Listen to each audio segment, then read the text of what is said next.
my God! Look at that! I've never seen that! That was amazing! And JJ's kicking his feet frantically. Boot to the midsection by B-Boy. He caught him in a vertical slide!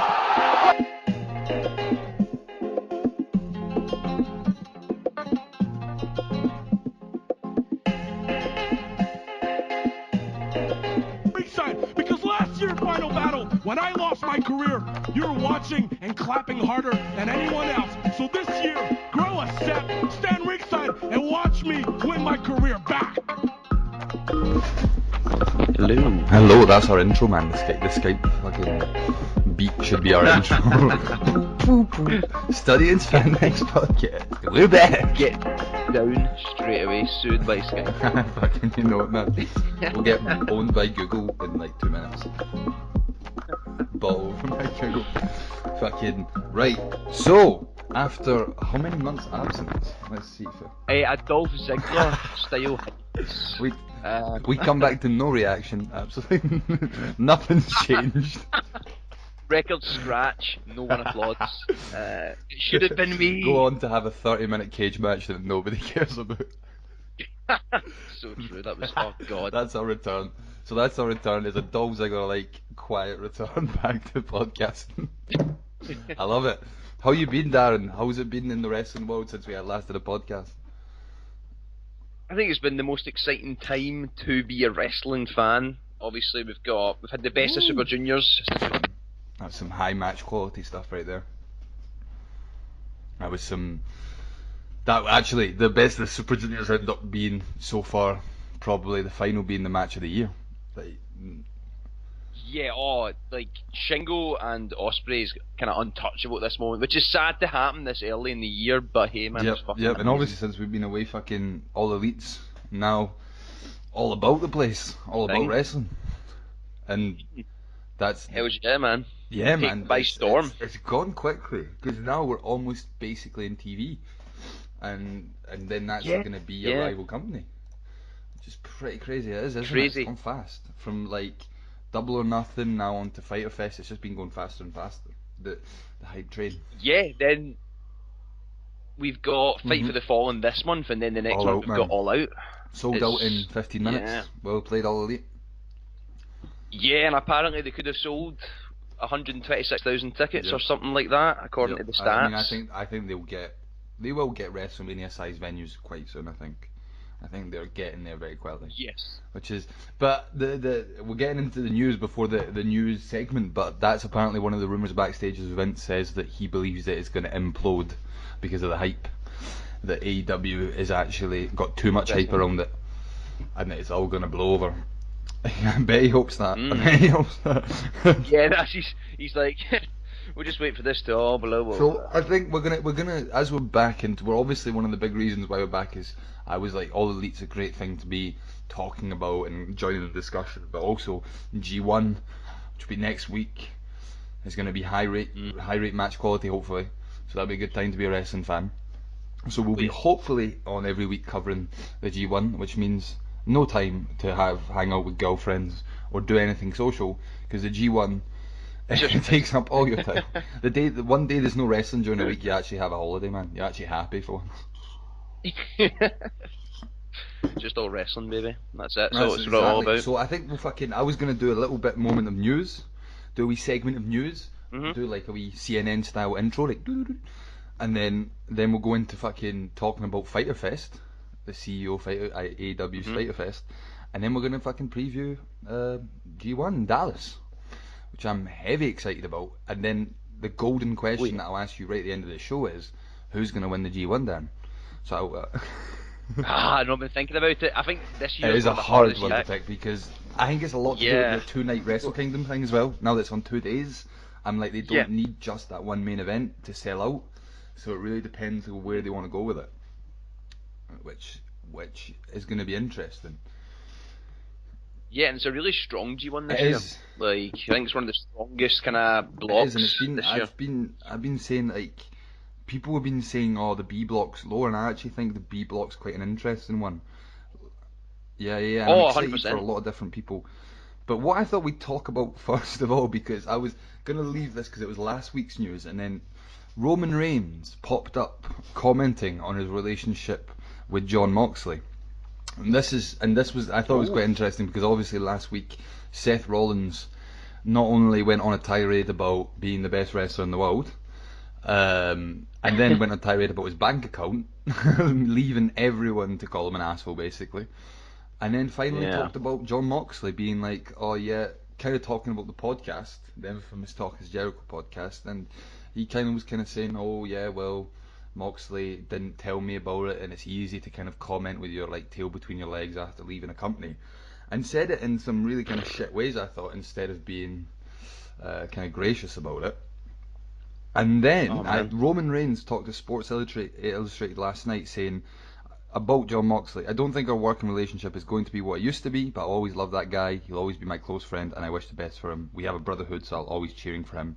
I've shared so many great moments with Ambrose. We have love for each other well beyond the wrestling, and it'll always be that way. What, boss? That's the way to handle it. Yeah. Yeah, really nice way to put it. There's no reason why, like, WWE wrestlers and other companies or independent wrestlers cannot get on. Like, it's just all wrestling. I don't understand there has to be such a stigma. Yeah, I totally agree with you. I think I was watching Jimmy Havoc do an interview, and he said the moment I'm told I can't be happy for a friend in another company for whatever he's doing is the moment I will leave that company. And I think that is completely bang on. It's like, if you can't be happy for your friends, you can't be happy for your fellow wrestlers just because it's a different fucking brand, then it's a bad business. It's like, don't be in it. It's just bad vibes. And it's a shame because I think it is a time where actually the companies could be learning from each other. That's when I think we'll talk about when we talk about AEW compared to WWE. They could complete each other instead of doing, I don't really enjoy this kind of war mentality. No, of course, I don't understand the whole concept. And it kind of creates a toxic environment kind of online, even fans, because the minute you pray AEW or WWE, one of them will jump at you, and it's kind of like, well, it should just be about having a good variety of both. Likewise with New Japan and stuff. So I don't understand why there's always got to be arguments. I mean, you can have a 5-star WWE type match, and you can have a 5-star independent type match, and they're both good. And that's why I didn't get what Rollins... And I think Rollins, the whole debate is now past, but he was fucking stupid to say it when he had a main event with Baron Corbin. I mean, you can't call yourself the best wrestler in the world when you're in the ring with Baron Corbin, mate. It's just not going to work. And did you see Corbin's tweet as well? Corbin kind of jumped into the Twitter beat and was like, fun fact, I've read more matches than Will Ospreay. Also, I don't know who you are. And you're like, what? Shut the fuck up, Baron Corbin, man. He's just trying to get heat, man. Good on him. Just trying to jump on that heat train. He needs all the help he can get. Yeah, he's the only wrestler who gets heat because he is actually so fucking shit. He doesn't actually have to do anything, and he gets heat. No. I think that's maybe we'll jump into that then, because the big announcement WWE wise is obviously it broke. I think it was 4 days ago. So we're talking what day it was? Yeah, probably Thursday or Friday. That Paul Heyman is going to be the executive director of Raw, and Eric Bischoff is going to be the executive director of SmackDown. Apparently, I'm back. Better than ever. He's apparently, no one was told about this, and they sent out the email to the fans before they sent out to the wrestlers. Usual WWE way of handling things. What do you think about it then? I think Bischoff's the one that really shocked me, man. Like, I was fine with Heyman, I get it, because he's always there, but the fact that they've kind of, I mean, it's ECW and WCW basically, plus TNA that are now running that. Like, it's pretty mental. I mean, I'm excited because at this point I feel something has to be changed with the product, because not even because the introduction to All Elite Wrestling, like WWE for some weird reason since this has happened has just plummeted and is absolute garbage to watch every week. Hard show. So, so I'm excited to writing. I'm excited to see how this affects the writing, and obviously, apparently they're not going to have an on-screen personality like Bischoff maybe is, which I really like. So it'll be interesting. I think it's going to take a while for it to kind of take effect, for us to see it properly, but I'm really excited. I was on purpose keeping my opinion on this disclosed from you to talk to you about this. I think this means fuck all.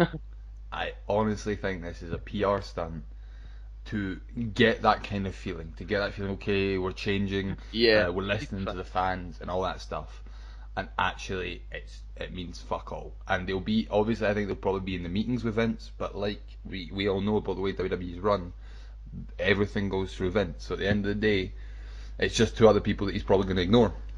Do you know what I mean? They'll still talk and they'll have some weight, but in Vince's eyes he's still the guy calling the shots. The thing I didn't get as well is the whole move to Fox with SmackDown. It's like, you really want Eric Bischoff to be like the head dealing with Fox?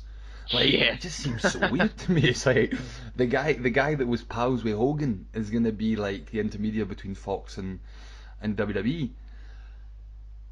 Yeah, I think a lot of the, I think I've seen online as well, a lot of the superstars are kind of really surprised that Bischoff got it, which I was shocked. It's so strange, but then there's also rumours that obviously XFL starts next year. We don't know how much of Vince's time that could take up. Hopefully a fucking lot.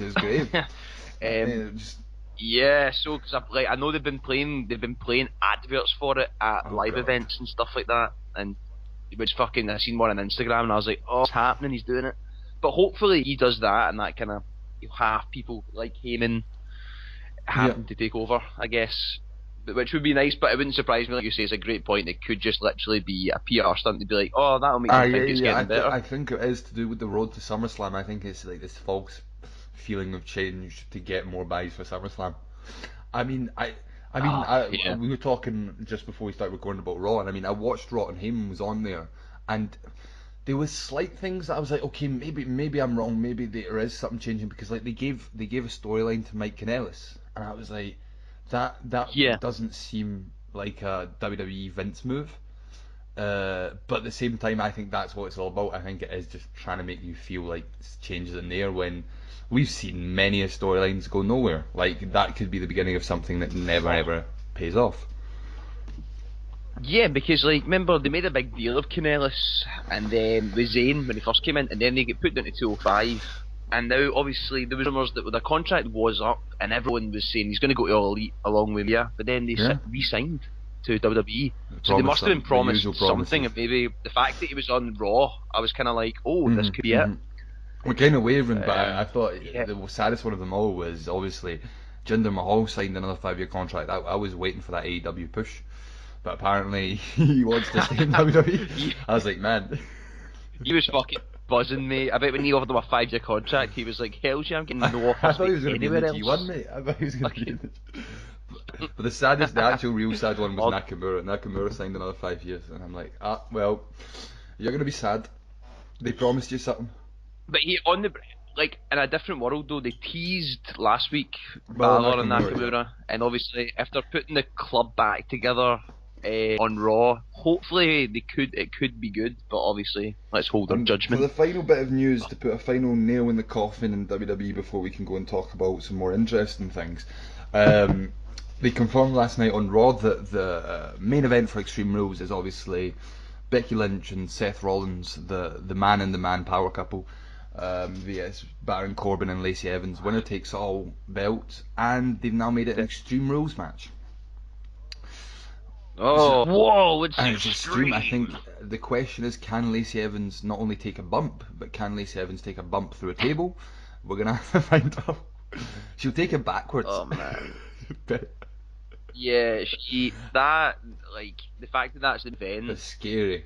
Oh, it's gonna kill me, man. Yeah, like, I've never seen a mixed match tag team that have been more fucking talentless in my life. Baron Corbin. I mean, at least Baron Corbin can move and take a bump, but Lacey Evans recently has just been so fucking bad. Yeah, and it's like, it's the complete weird way of booking someone where it's like, I get it, she needs in-ring time, she needs time to wrestle, but it's like, don't put her in the main event, because that is too much pressure, too much time. Yeah. She should be wrestling like Asuka on the pre-show or something. Now give her like good training. Of course. See if she was high on the mid-card. Like, I know there's not really a mid-card like that you can progress well in the female roster, but like, see the way Triple H initially handled Teen Dream, like that. As long as like Lacey Evans is wrestling people, that she also has to wrestle different people, because all she's done is wrestle Becky. and she'll only learn so much. And I felt in the last match, just to touch on it, I know you could hear Becky calling the spots, but I genuinely thought that might be because Lacey Evans kind of was like, what we doing, what's happening? Yeah. I have no idea, but it'll be interesting. Hopefully this will squash the feud, because clearly they're not going to have Corbin and Evans win. That's the thing as well. It's like you're putting her in a feud where you know she's never going to win, so it's also a hard thing for her to feel important. As a final little tidbit of questionnaire, Will Ospreay on a recent interview with, I think it was it Edge and Christian, because he did 2 in 1 week, but on one of the interviews, I know that he did Christian 2 one came interviews, out, one with the Wrestling Observer as well, and he revealed how much he spends in Nando's per year. Do you want to guess how much his bill for Nando's was last year? Right, okay, let me have a think here. Quite a lot. Quite a lot, I imagine. You're not. Yeah. It's not 90 quid. It's not 90 quid. I'm going to go ahead, I might overshoot it, but I'm going to go ahead and say like bang on. 4,000. 4,000 is exactly what? money. Now that looks like a fix to anybody who's listening. It looks like a fully... I swear that was a fucking guess. I did not know how much Ospreay spent. So yeah, on Nando's. 4,000. That's 4,000 a year. insane. Apparently That's he invites crazy. all the Japanese wrestlers and pays for their Nando's as well. So it's not just him eating 4,000's worth, but 4,000's worth of chicken. But it has to get healthier. That's the advice to anyone wanting to become a heavyweight. Go to Nando's.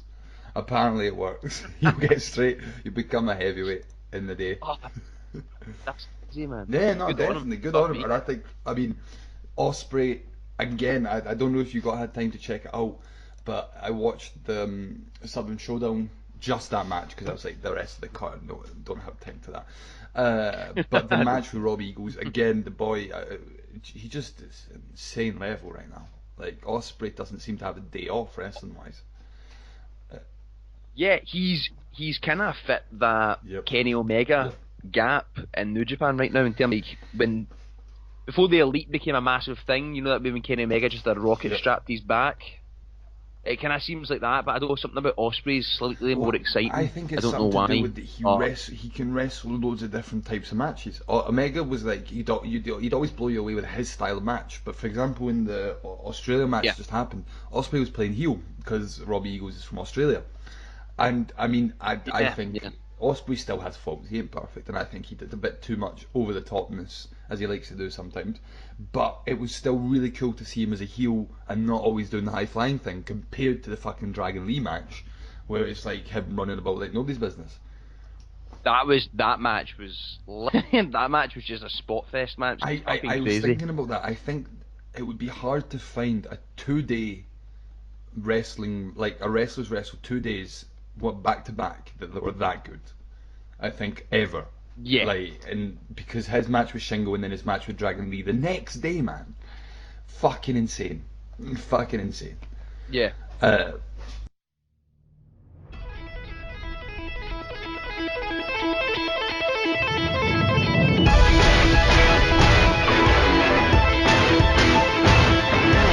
Super kick Pata!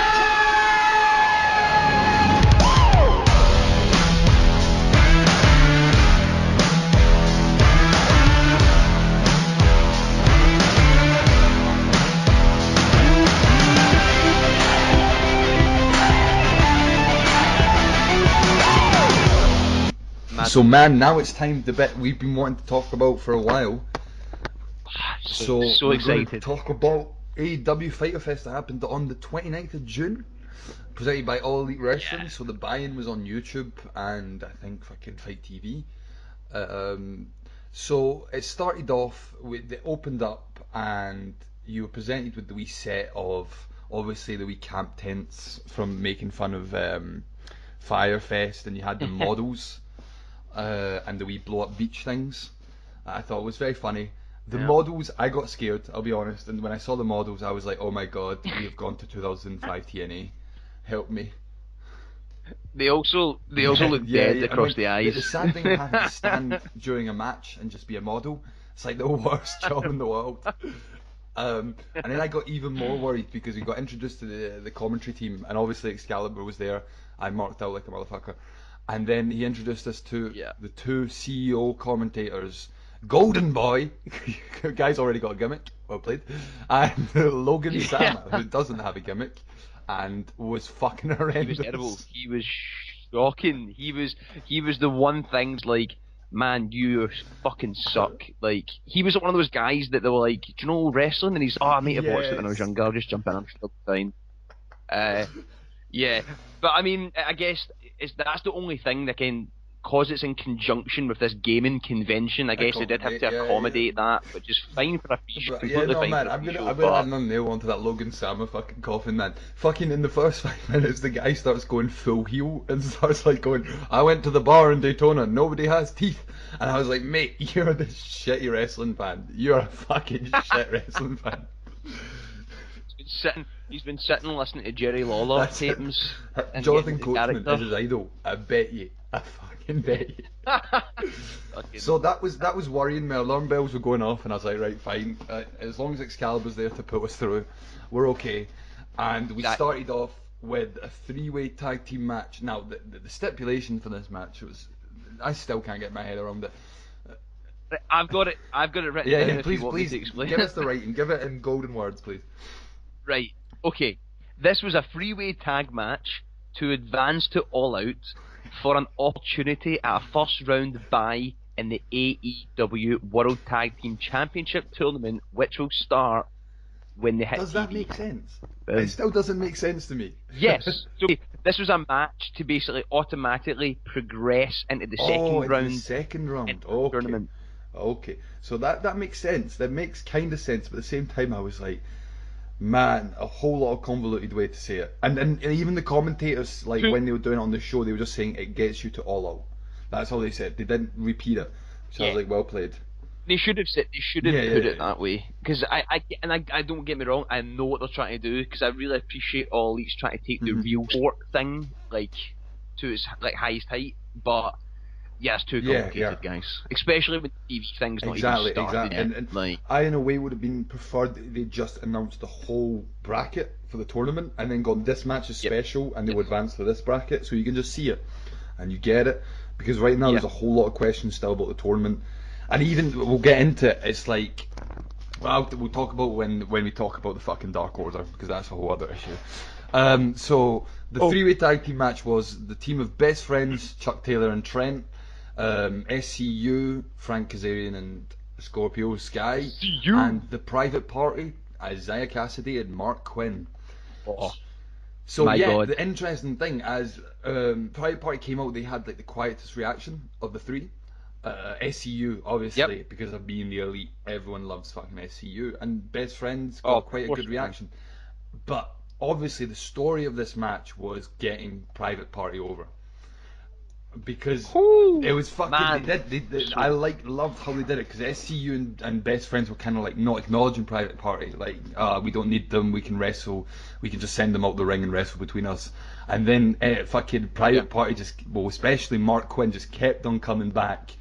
Not only with amazing charisma, keeping the sunglasses on and having this whole presence, but also with some really almost pitch perfect high flying moves, like a shooting star press that he hit during the match. Was beautiful. Holy shit, mate! He stayed in the air for seconds, man. Like, and so then he got only a 2 on that. Kazarian and Sky beat down Cassidy, and they hit an unprettier and a double footstock combination. There was a head scissors, and that was insane when Mark Quinn did ran up, did a head scissors, and then out of nowhere, fucking Cassidy comes in and hits a fucking cutter.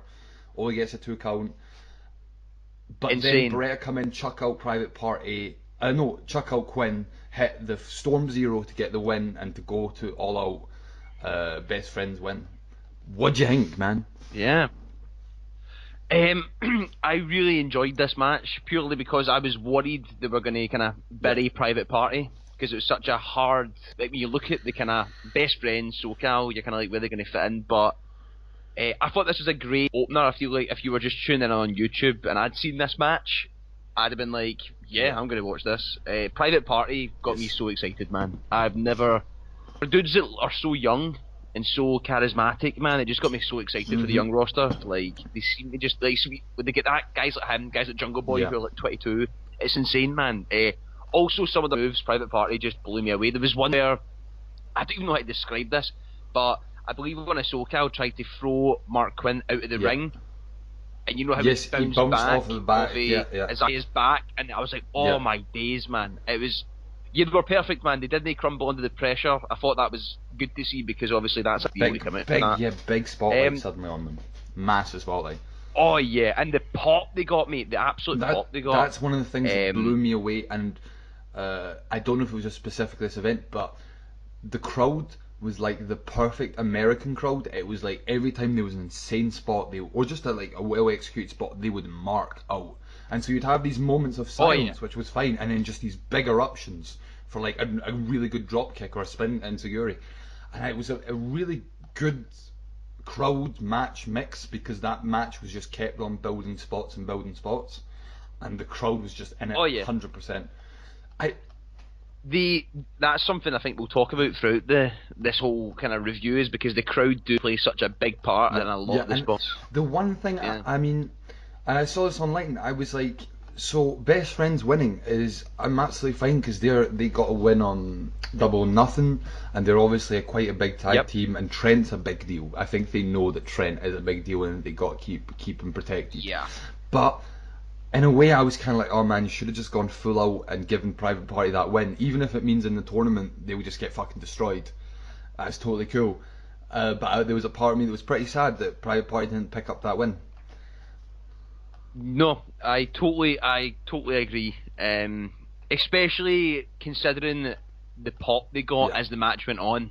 I feel it could have been nice to pull the trigger, even if it came across as lucky, like a roll up. I wouldn't have cared. Like, just something like, it could have been nicer like that. For example, if like Best Friends hit a move in SoCal, and then all it takes is for one of Private Party to throw them at the ring and take the pin, like take the cover.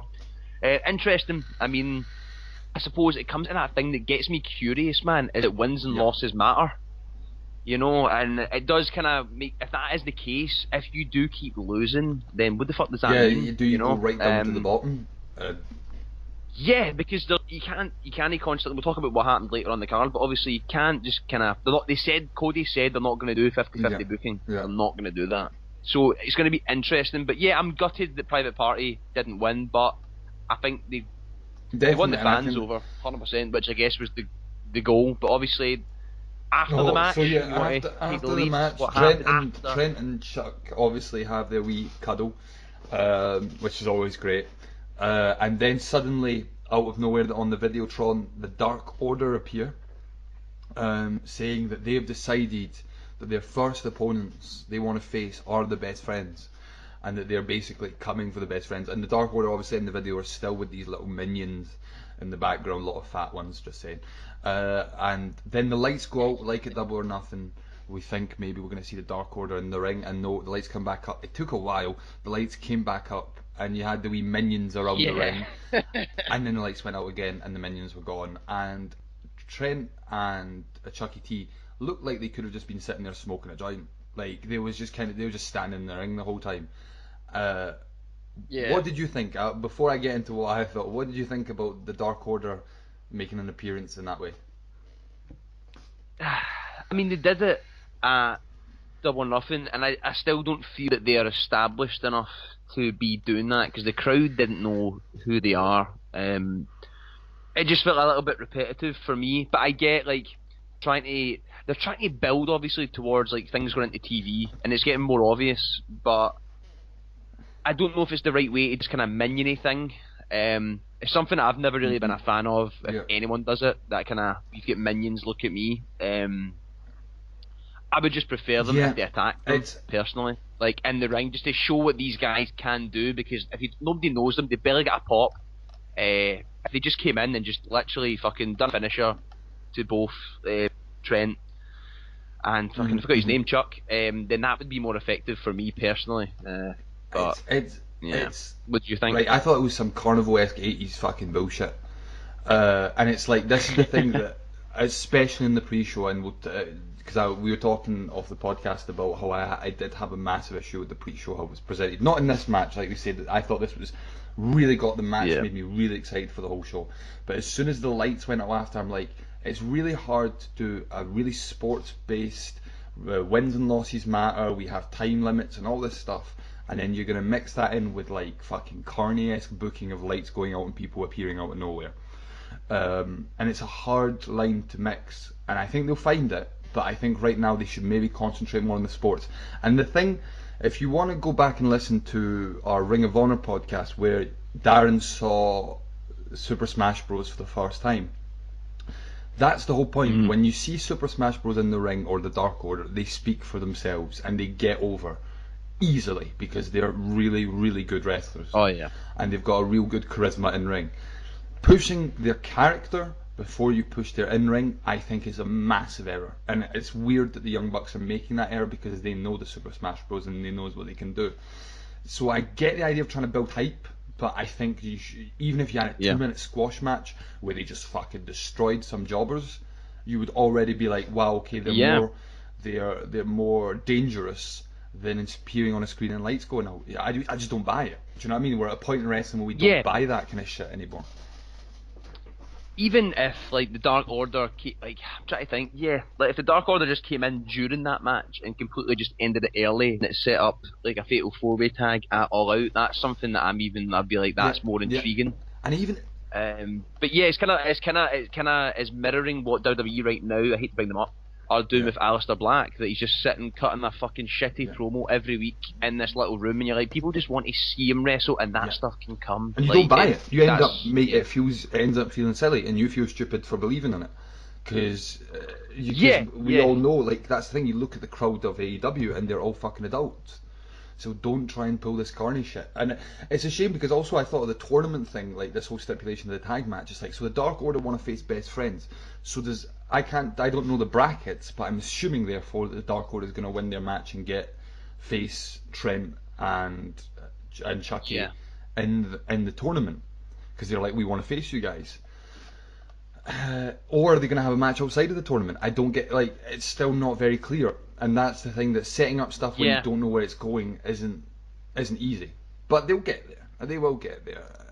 No, and the sad thing was there were chants when on the screen of the Dark Order people were chanting, "Who are you?" See, I think that's going to almost be more of the gimmick than the gimmick they're trying to get over. Yeah, and I don't get me wrong, like, obviously they can't go into this calling themselves Super Smash Bros. I get that, and I do kind of dig the Dark Order thing, as long as it's done correctly, which right now, but I suppose it's still early days, like, but hopefully they kind of book it a little better in the future. Then we had a cut to video packaging of the Young Bucks doing the spoof of Fyter Fest, talking about they'd been promised first class and they got economy.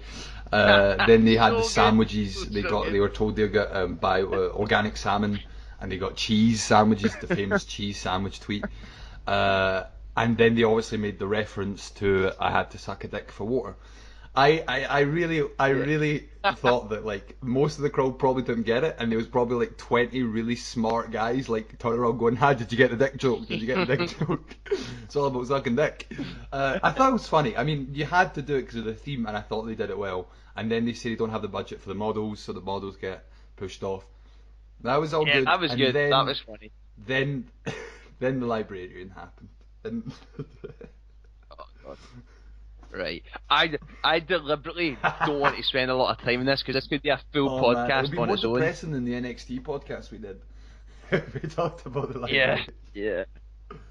Oh man. Right, so it's the librarian, Leva Bates, accompanied with the other librarian, my favourite librarian personally, Peter Avalon. And obviously the original was meant to be Kylie Ray, but obviously Ali came out. Am I right in saying that? Because they hadn't confirmed that match. Someone had seen it on advertising. It got spoiled on advertising, and they'd never announced it. So, and then it got changed to Ali, obviously. So they hadn't announced it, so it wasn't that big a deal. But yeah, Ali. Well, yeah, this.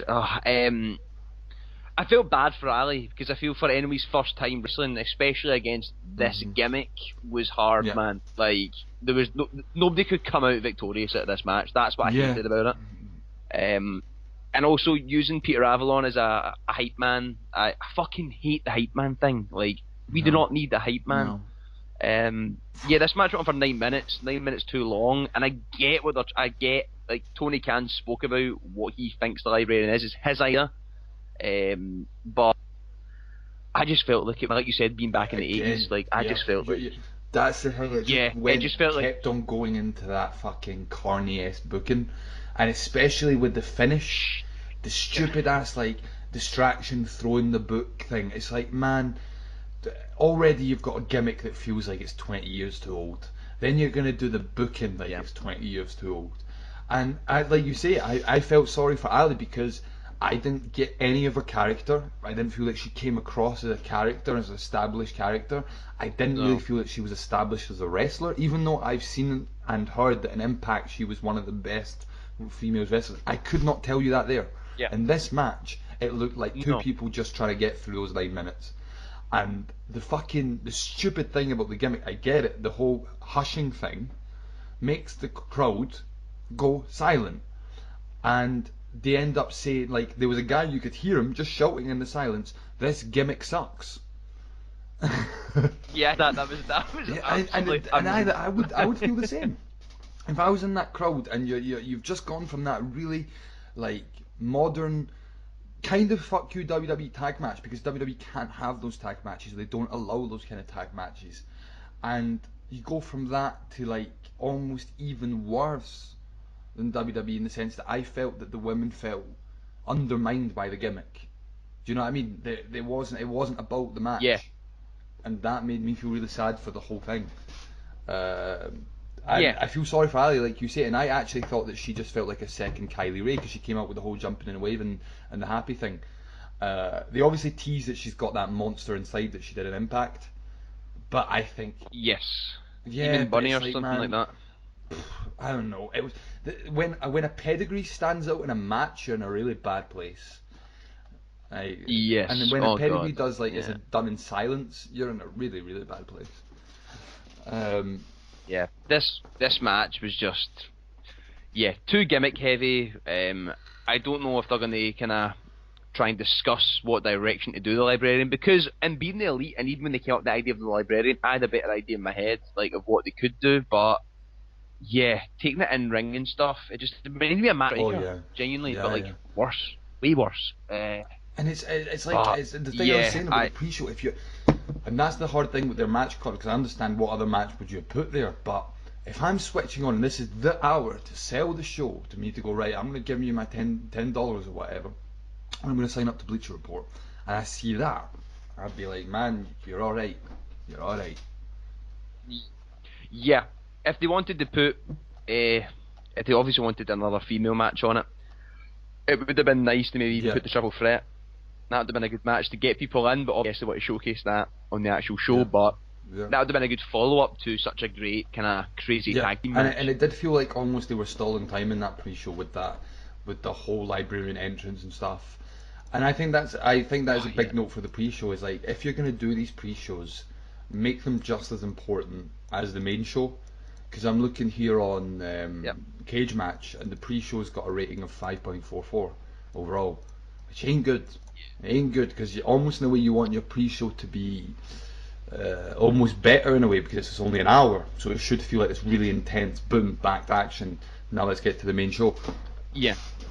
It should also, and I think like for all pre-shows, especially with AEW at this moment, it should always be targeting the new audience, people who don't know anything about wrestling, because obviously we as big wrestling fans, when we watch AEW, we're going to, do you know what I mean? Whereas people who are trying to get back into wrestling, they'll be like, oh, this is streaming live on YouTube, I'll click it.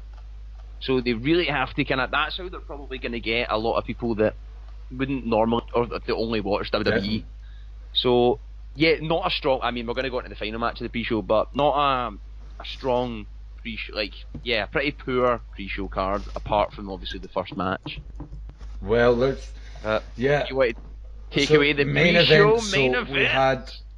We had another cut to backstage where the Young Bucks were walking around saying, alright, getting very nervous about the budget for the show and how they didn't have gear, and Kenny came up to them and said, no, I promise I've got the gear, all that, the gear is going to be great, and I spent half the budget on the gear, which was funny and made me really excited to see, right, what have they got planned for the gear, and it did pay off. We'll talk about it in a bit. It really did pay off.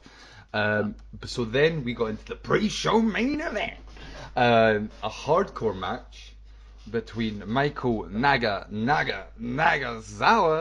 vs CEO himself, Alex Jabali.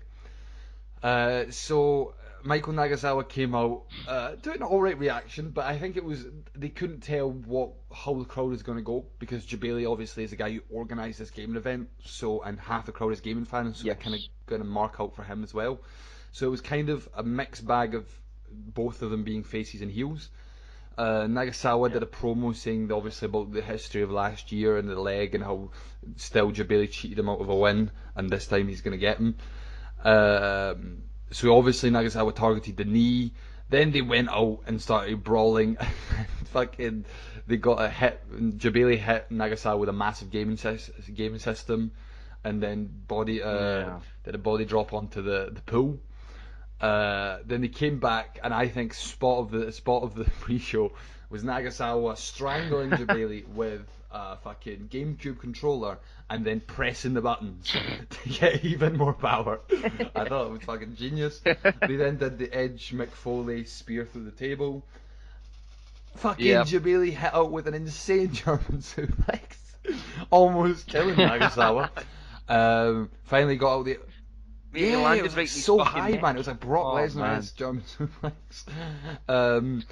Fucking Jabali gets all the arcade buttons. I was scared when I saw the bag, because I was like, no, you have to save the tax for the main event. I thought it might be Legos, but no. I think they're going to crack open fucking arcade buttons. Nagasawa gets back body dropped onto them, and then a few kendo sticks, a low blow. Fucking the thong spot. He fucking goes for the thong. Yeah. Finally gets a thong claw reverse pin to win. Michael Nagasawa beats Alex Jabali in 10 minutes. What to say? I am happy that as we speak, Alex Jabali feels like he's probably lived out his fantasy and can die a happy man. Because that's all this was. This was all basically, hey guys, I'm letting you do this at my convention, and I kind of always wanted to be a wrestler, so I want to do this. And they were like, nice enough to accommodate him. But yeah, I mean, it makes me excited though, because I am excited for Michael Nagasawa, because he is such a, he's so fucking funny. He's going to be a great comedy jobber. I think he's set up to be the best comedy jobber. 100%, mate. Like, god damn, he's just so. And the promo he cut before it in the broken English was fucking hilarious. But yeah, there's not much to say about it. I think this was more a match to get the gamers in, which I'm totally chill with. That's fine, but I maybe wouldn't have put. I don't know if I'd have made it the last match on the fucking pre-show. Yeah, I think I would have swapped the first and the last. I would have put this maybe first, just get it over with. Yeah, and you're kind of happy. You're still under that buzz that the show's happening, so you're fine with it. But it was following the fucking alley match, and then this. It's kind of like, you know what I mean? You're in the 90s. That's the genuine feel I got. I was like, man, we're back in fucking carny wrestling. And I mean, it's got its place, and I kind of like the fact that they had this hardcore match that was kind of a mirror to the main event in a joke way, and it kind of worked. Of course.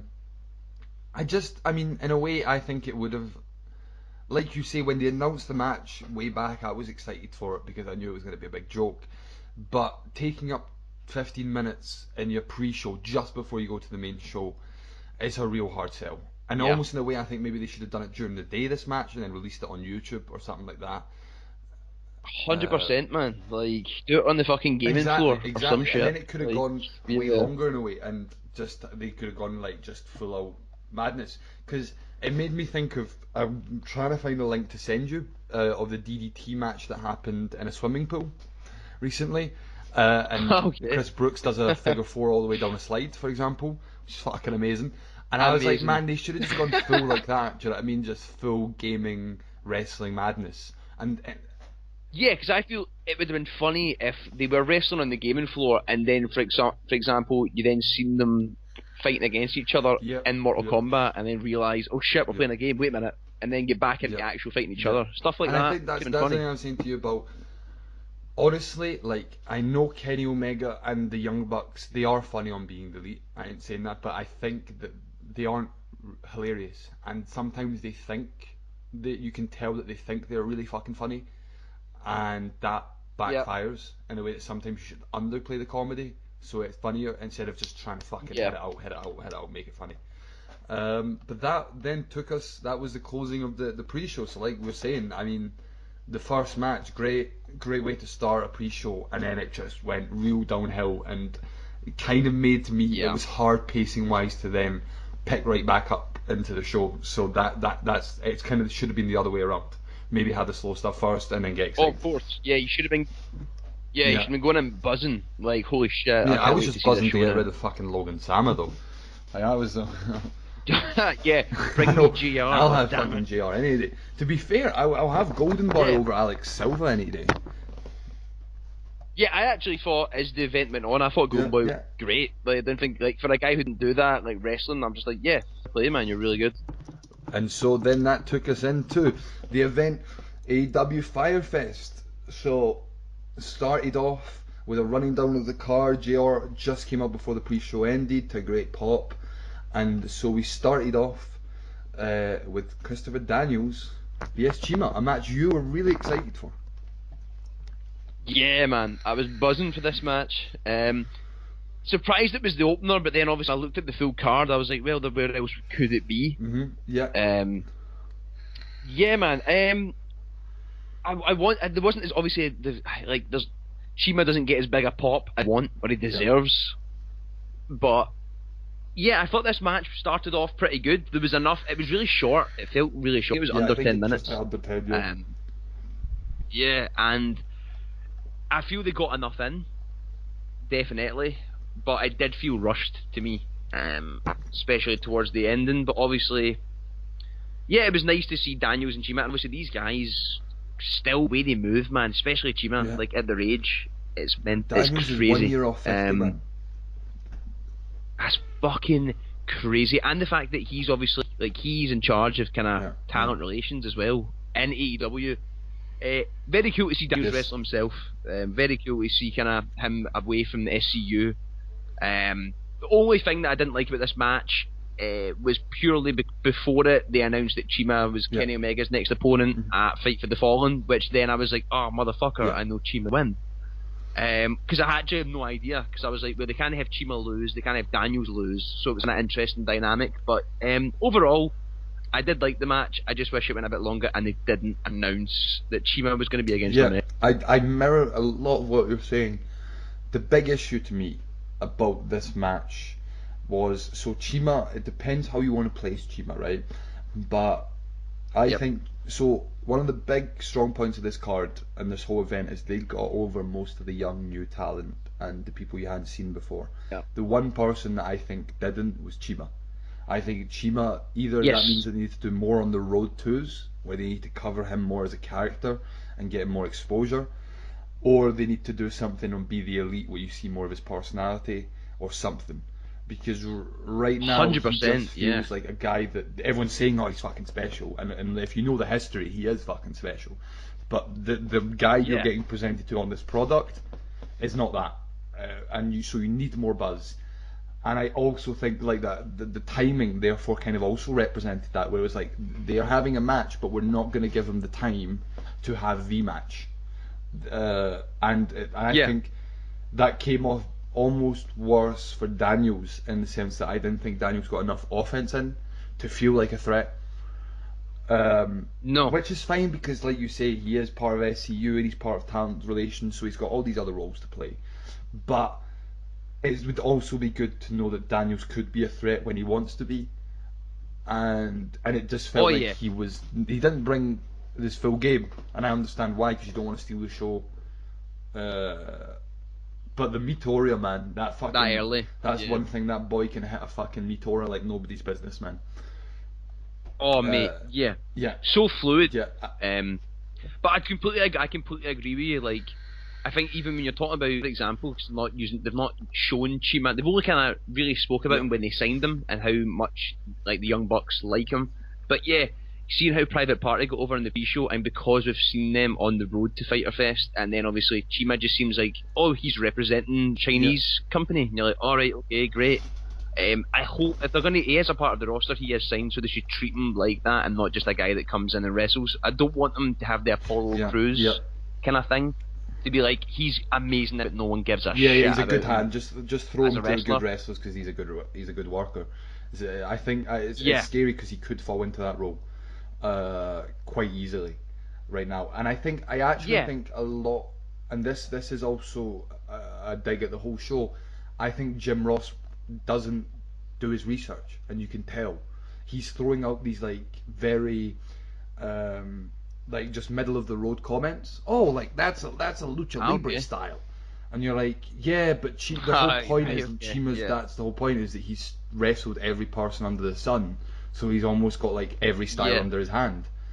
And instead it was just like, oh yeah, that's a bit of lucha libre for you, and it's like, whoa mate, he's way more than just the guy that can help with lucha libre. So it didn't feel. So I think Jim Ross didn't help to add that colour to Chima's character in that match. But I mean, hopefully they'll get there. I think Daniels. I worry about Daniels as well. But it's good that they got the 1-1 because SCU won at Double or Nothing, and then Chima beats Daniels in the 1-on-1. I thought it was good booking, and it's not 50-50. It's kind of more interesting than that. Yeah, and SCU can take defeats, man. Like that's the thing. And I think Daniels. I really hope that at one point they just do the switch on of right for now. 6 months, Daniels going to be a fucking threat. And then even if that's like his last big run, I really hope he does get that as like Angel wins, man. I would like big Angels a lot. Man. So then next match we had the triple threat match of Nyla Rose facing Rio and Ryuka Sukazaki. There we go, finally got it. And this is the first of the gaming references, because Nyla Rose came out dressed as some anime video game character. Don't know the video game. Sorry, Matthew. Don't shout at me. Oh, I think it was. Thank Killer you. There we Instinct. go. We got it. He's got my back. Darren's got my back on this. So I was really happy to see Nyla Rose back because I think she kind of, because of the Awesome Kong thing in the Double or Nothing match, she kind of got pushed down a wee bit in that match. And in this match, I was like, this will be her coming out match. And it was great to see the Stardom ladies back. It was a fucking great match. The storyline of the two Stardom girls trying to beat Nyla Rose, and Nyla Rose obviously being this massive threat. The spot where she catches both of them, insane. Oh, mate, that was. And they made Nyla Rose look like an absolute monster. The one thing, obviously, that I thought was interesting and weird at the same time was that it ended up that Rio got the win. Which was a big surprise, I think, for everyone. And something I don't necessarily agree with. Who do you think should have won it before Interesting. I know that they put the match was all about her, and she looked great during the match. But again, if you're talking about wins and losses, I think the person they've signed is Nyla Rose, and the person who needs the wins is Nyla Rose, because we don't know what these Stardom ladies, how much they're going to be involved in TV. Maybe it's going to lead to Rio vs Nyla Rose 1-on-1 where she'll get fucking destroyed. Possibly, that's fine. I just think it's kind of like the Private Party thing we're saying. It's like you're building this reaction and you're building this energy about this new person, and then just at the moment we should really just like pull the trigger, they end up swerving it, which is interesting. But I think Nyla Rose looks great, but if you look at her results so far, doesn't look great. Yeah, especially because she took the pin in this match, which was what surprised me. But overall, I did think this match was fantastic. Just like I really enjoyed the Joshi women in Double or Nothing. Thought that they were fantastic. Some insane spots that I need to mention. Obviously, you mentioned when Nyla Rose catches both Riho and Yuka, which got a massive pop. Mad. Like, fans lost their shit. I think that was the biggest and I pop lost of the my night shit. so far, was that spot. It was mad. Yeah, which was perfect, man. And then obviously my favourite spot and it kind of is why you're saying they should double down on Nyla Rose.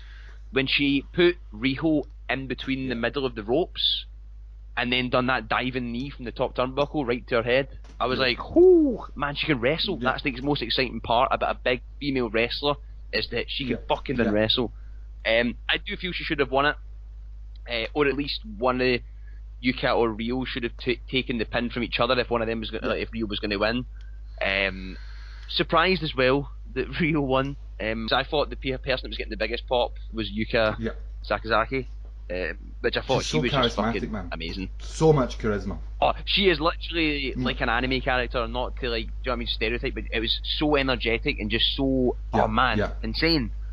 But yeah, I would like to have seen Nyla Rose win.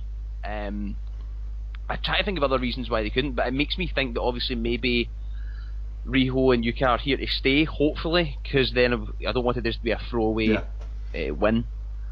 But overall, I thought this match was really fun. It surprised because I don't know why I wasn't as excited by it, but I think I was just kind of like, after the Daniels and Chima match was short and this came out, I was like, alright, okay. But then obviously it completely blew me away. And compared to the pre-show, this is a match that just felt like a great match, and that's what you want with the women's division.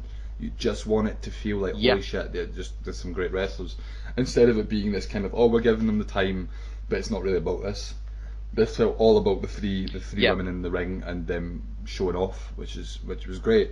And yeah, it was just the result. Apart from that, I was like, man, they blew out the water. Yeah.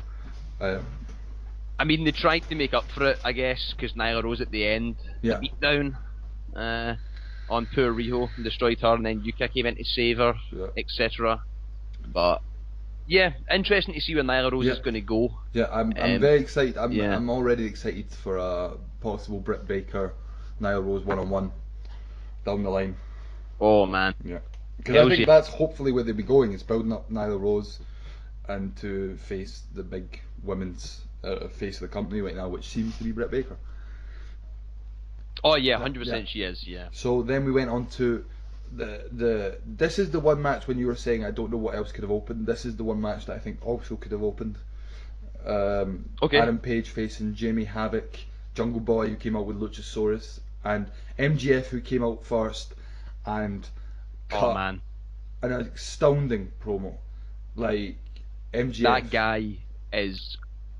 That guy's unbelievable on the mic, man. Like, there is no one in the industry like that right now. Like, he is insane. It is like, crazy so good. How, and I think every other wrestler right now should take example of MJF, because the man, any moment when he's in the ring or he's talking, he's got the mic, he takes it to get over, and he fucking gets over everything. Like, I was rewatching the Battle Royal from Double or Nothing, and that man, like, I didn't enjoy the Battle Royal from Double or Nothing, but that man used that whole time to get over. And his character is so big because of it, because he just, everything he does is so assholey. It's just calls the fans fucking virgins, obviously. Shits on gaming, all the great stuff. And they did the perfect cut when he did the virginity joke about gamers. Cut to a guy that looked like he just described his life. It was amazing. Yeah, there was one quote that I've got written down here that I absolutely loved. He was like, that mother of yours whose basement you live in, she swallows. And I was like, oh man, and apparently I was watching interviews afterwards, Jungle Boy said like MJF overran. Like, what was, and I was just like, that's how good he is, man, that he's just going on literally just... Yeah, exactly, and I think, I mean, the one worry I think about, but I mean, it isn't my problem, is I think maybe the character and the person will become too linked, and he might be a bit of a hard person to deal with backstage at points. But I mean, if you're getting over, brother, you're getting over me. So yeah, because I even after this match, I obviously, before we dive into it, I watched an interview like after the event, and he the whole time stays in character, man. And the way he talks to those journalists, he's man, calling them assholes. Yeah, and he is literally, it's such a good character without over, and that's the thing. He is a real modern day character instead of all these like we were saying in the pre-show kind of like forced gimmicks. He is like the guy at the party that is just so annoying and that will just take any moment to talk about himself, and he does it so well. Like, salt of the earth, man. Salt of the earth. sort of there for me, and the fact that we get into this, he can wrestle. He's a very really fucking good well. wrestler, and he sells his selling's really, really good. Insane. So he came out, cut the promo. Then I think it was Jimmy Havoc came out first, interrupt him. Then Jungle Boy on the shoulders of Luchasaurus, which I'm really excited for them to tag together. I'm really excited for that. Oh mate, so buzzing. And so then excited, Adam man. Page obviously coming out to a big pop as the big guy. And can we talk about his entrance, man? That pyro. Yeah. Woo! For once, they looked like I'll say that about this event. The pyro was a lot better. They need to turn up the music though, man. All the entrance music They sounds do. like not loud enough. Not loud enough. It feels like indie show. Yes, has to. Yeah, it feels like an indie show. It feels like that wee like Bluetooth speaker. Beep, beep, beep. But no, Adam Page comes out looking like a star as usual. Yes. So I think, this match was. It was a good fatal four-way. I think the good thing they did about this match is that they got all the characters over. You saw Jungle Boy as this like young. He did the fucking spot that he's been doing in PWG, which is that like he holds himself on the ropes, and then does the back senton, which is so good. Yeah, Such a good move. And Jimmy Havoc. I think of all of them, Jimmy Havoc looked like the least interesting, because obviously it wasn't deathmatch. He hit the Rainmaker, and he was going after MJF because MJF pissed him off. Obviously at the end, Adam Page comes out and hits Fade to that big lariat, and then hits the Fade to Black, which is not called. It's called the Quick Shot, I think. Now Dead Shot now. Dead Shot. To pin Jimmy Havoc. You enjoy it? Absolutely loved it. I think it was just over 10 minutes. I really enjoyed it. I think it did feel longer to me. I loved seeing Jungle Boy. I felt everyone got enough time. Obviously, if there was one wrestler that should have got a wee bit more time, it should have been Havoc. But I feel when he came out though, he did get a decent enough pop. Because I think people know Darby Allin. We talk about. I think they know what matches they will thrive in. Like, we know Havoc can wrestle, but it's just nice to see him wrestle. I was just buzzing to see the MJF Adam Page kind of blow off, because I'm really excited for that rivalry. That rivalry, which is great. Oh yeah.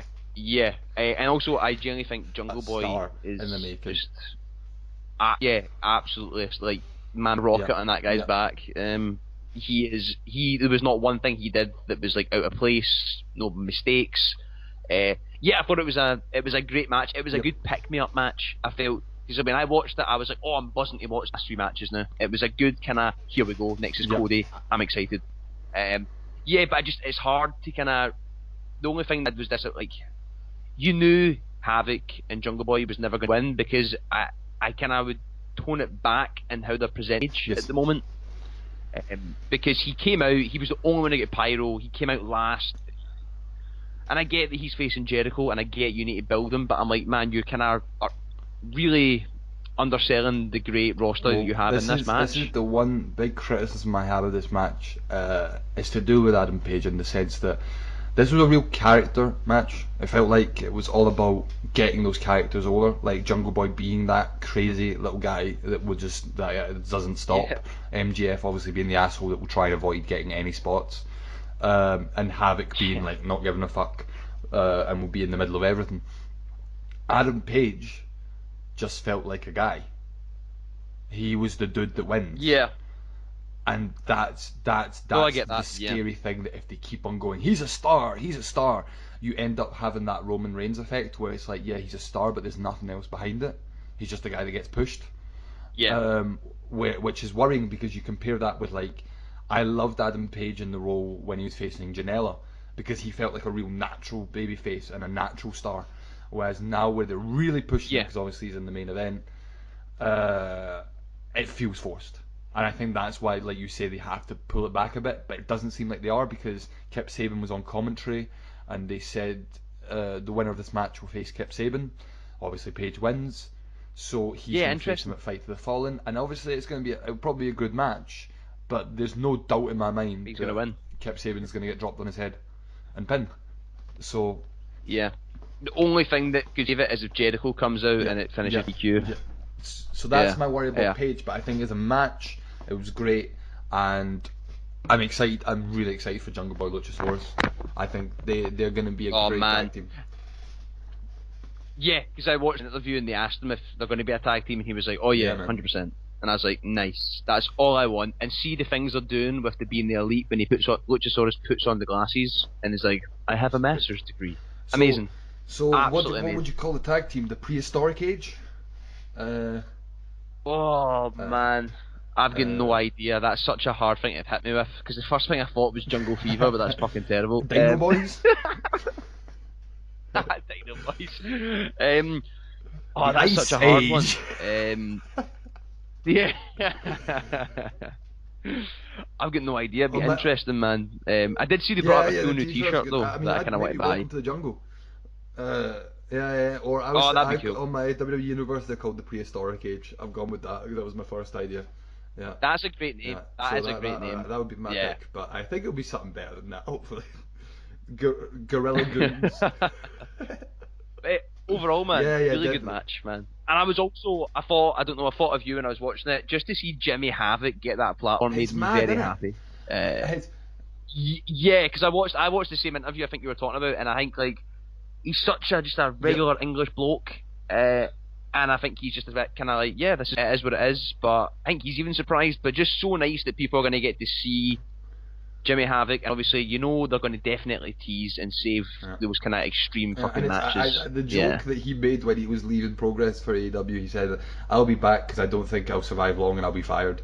And I genuinely think that every time I see him, I'm like, man, you're like that close from being fired, and I love it. Like, how long will Jimmy Havoc stay in AEW? that's his gimmick. Wow, man. How long is he going to be alive? True, Jesus. I mean, I think we're getting ahead of ourselves, but I think they haven't even touched the iceberg of where they're going violence-wise. So it's gonna be scary. With Jimmy Havoc and Janela in the same ring, it's gonna be real scary. So then the next match, which was probably the match I was most excited for, because I am a big Darby Allin fan. Cody Rhodes facing Darby Allin in Darby Allin's debut match. Obviously, Darby Allin comes out first, and they've done a great job so far of, for example, like what we're saying they didn't do with Chima. They did a great job with Darby Allin with one promo on the road to Fyter Fest, getting over the character, getting over the gimmick, and he comes out with the body bag, Cody 1-1 written on it. I thought the 1-1 was a bit too much. I don't know if he was filling in space on his body bag. I was like, I just feel like he just had Cody on it. Yeah, that bothered me. And then Cody came out looking great, and I mean, it's crazy the reaction Cody gets. It's like he's the Triple H of AEW. It's like it's genuinely that gimmick now. Oh, me.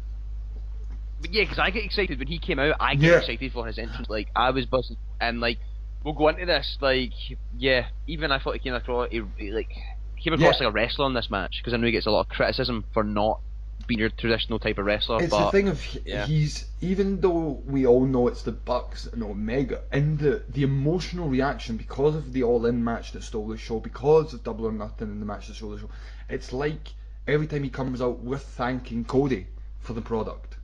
Like, he's the guy that feels like the product on his shoulder, which is really weird because it's all of them. It should be all of them, but he's got that kind of thank you Cody thing, which is really interesting. I just hope it doesn't go to his head. Again, I always think that. I'm like, Cody, man, stay grounded. Yeah, I think he will, man. I hope so. I can see him staying pretty grounded, man. It seems that way, but obviously it's still early days. But you'd hope so. The crowd didn't obviously know Darby Allin that well. Cody was fucking massively over. Started off slow with Darby Allin trying to get. So Darby Allin's got this really interesting lucha libre style where he works on the arm, which I really like. Where it's kind of lucha libre but also mat wrestling and a mix of it.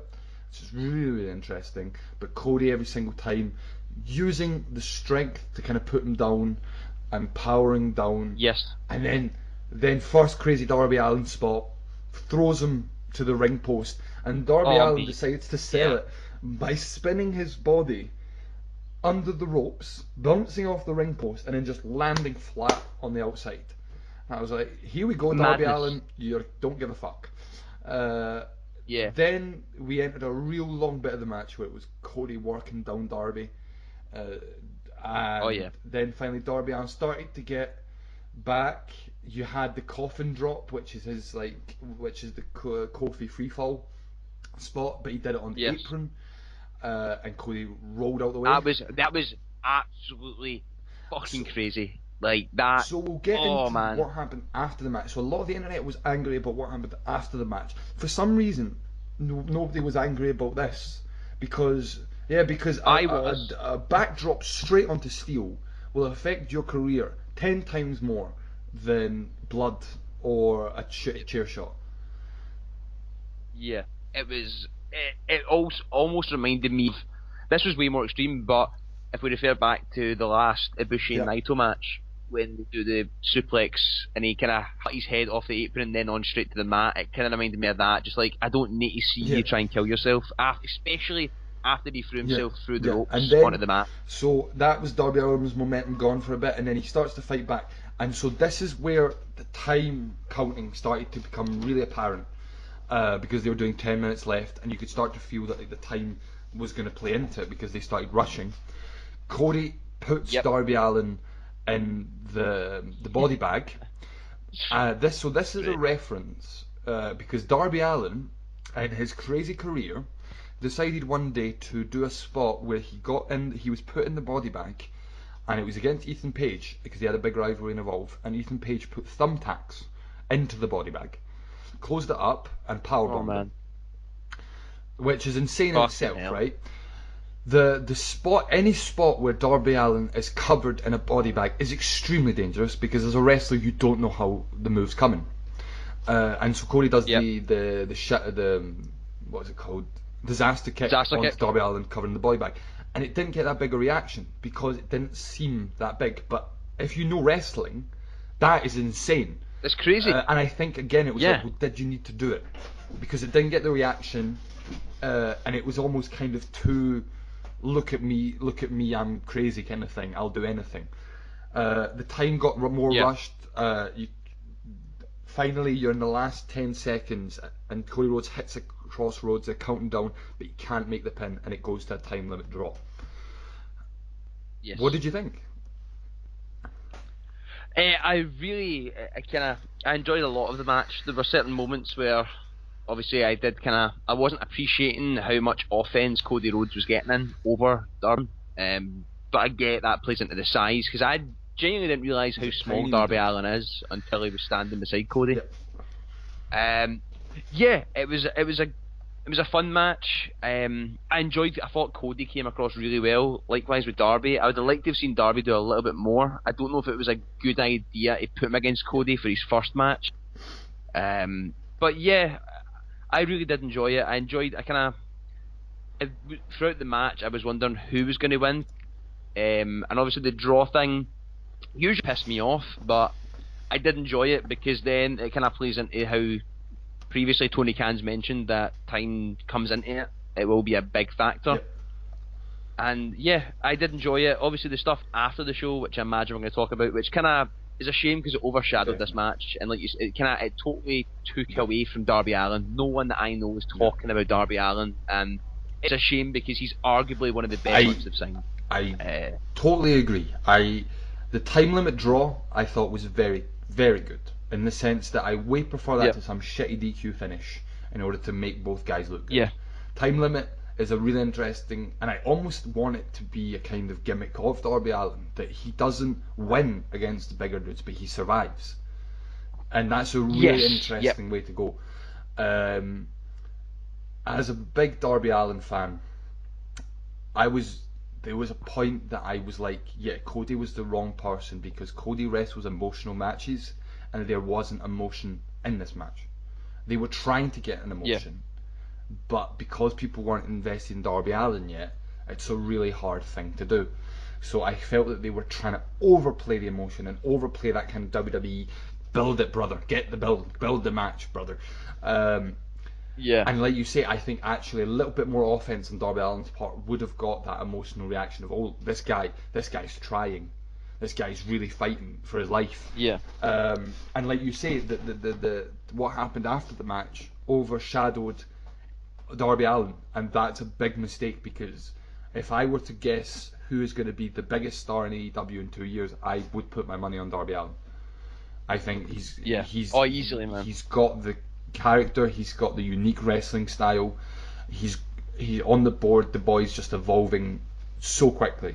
The rocket strap, and it didn't feel like that. It felt like like if I were to guess where Darby Allin's going to be in all out, I have no idea. But I know where Cody's going. No. And you don't. And Cody's going to. People being interested in Cody's matches no matter what. But you need to make Darby Allin feel interesting. And they Obviously, tried. Shawn Spears. So Shawn Spears comes out of nowhere and just whacks Cody Rhodes with an unprotected chair shot, and literally just leaves, and then it cuts back to Cody, and he is cut open at the back of his head real badly. Yeah. So I've watched a lot of this because this took over the event, which really made me not upset, just annoyed me, because it kind of gave fans a reason to really, really hone down and shit on AEW. But according to The Bucks, interviews with the Bucks, etc., the chair was gimmicked, and you can see it in certain pictures. You can see that it's gimmicked. It's slightly bent, but the way it happened was he hit him. It's like another The part of the top chair bit, caught the right side of his head. Yeah, which and is like, I know the world gets so angry, and they were like, we don't see unprotected chair shots, but it was Cody's idea. He ended up getting 12 stitches, but no concussion.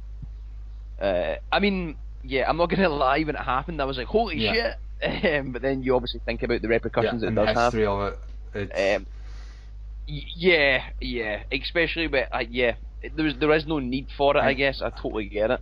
That's where I draw the line, in the sense that I can understand they pulled all the precautions to still make it safe, and obviously mistakes happen, and that's fine. But where I still have resentment is that you can obviously tell that Cody was sitting there going, how are we going to get this feud over? Okay, we'll do an unprotected chair shot. And you don't need that. Yeah. There's many other ways of getting heat. And it just feels, again, like, oh, well, what are we going to do that the other company can't do? Oh, we can do that. I think I'm really interested, and again, that's a shame. It took away from everything, in the sense I'm really interested in the Shawn Spears Cody feud, because the only thing that they've teased about the feud so far is in that road to Fyter Fest. You get an introduction to Shawn Spears, and it cuts to Cody, and Cody goes, yeah, he's a real good hand, and he'll be a real good trainer one day. And you can tell that Shawn Spears fucking hated that. And there's a whole history of they trained together in OVW and came up together in WWE. So there's so much of a story already there that sadly now all we're talking about is an unprotected chair shot that went wrong. And I think there was many other ways of doing it. Of course, and it's a shame to put so much pressure on Shawn Spears to kind of come out like the first proper. I know he's in the Battle Royale, but the first kind of single kind of in-ring experience. They're like, oh, you're going to do an unprotected shot, headshot, don't fuck it up. And he did. So you know. And actually, when I think about it as well, like I like the story. Like I'm saying, I think it's got a good story of the match. I think they could have waited, in the sense, going to the well on this two WWE resented guys, going to the well that quickly on that story is a bit of a shame, in the sense, because I would quite like to see Shawn Spears do a different wrestling style, and this is two WWE guys probably going to get in the ring and do quite a WWE-esque match, which we've seen has worked every single time, because the cards in AEW have such different things that a kind of emotional WWE match does work in the middle. But I think there could have been other ways to go first. But we'll see, because I mean, like you say, it's a lot of pressure on Shawn Spears, because everyone's going to go, oh well, Cody's had stellar matches. If that match doesn't work, the blame is going to definitely go on Shawn Spears in the fans' eyes. Easily, Oh yeah, at least he'll come out to some heat, I guess, if he's going to be the heel after that. You know, that's the only thing you take away from it.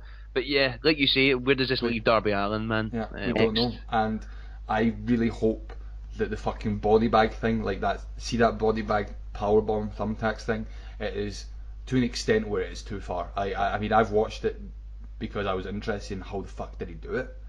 But it's like that stuff, you don't need that stuff to get over. He should be over by now. And with good booking, he'll only get more over. So hopefully the body bag spots is something that they'll kind of leave in the past slowly but surely. I hope. Hopefully until he faces Janela. God. Yeah, at some point. And he says it openly, do you know what I mean? He's like, I don't give a shit about my body, and I'm like, man, that's scary. It's just scary. Clearly, yeah. And so now we got the payoff to the costumes, man. So out came Laredo Kid, and then Pentagon Jr. and Ray Phoenix for the 6-man, looking so badass cool as fuck as usual.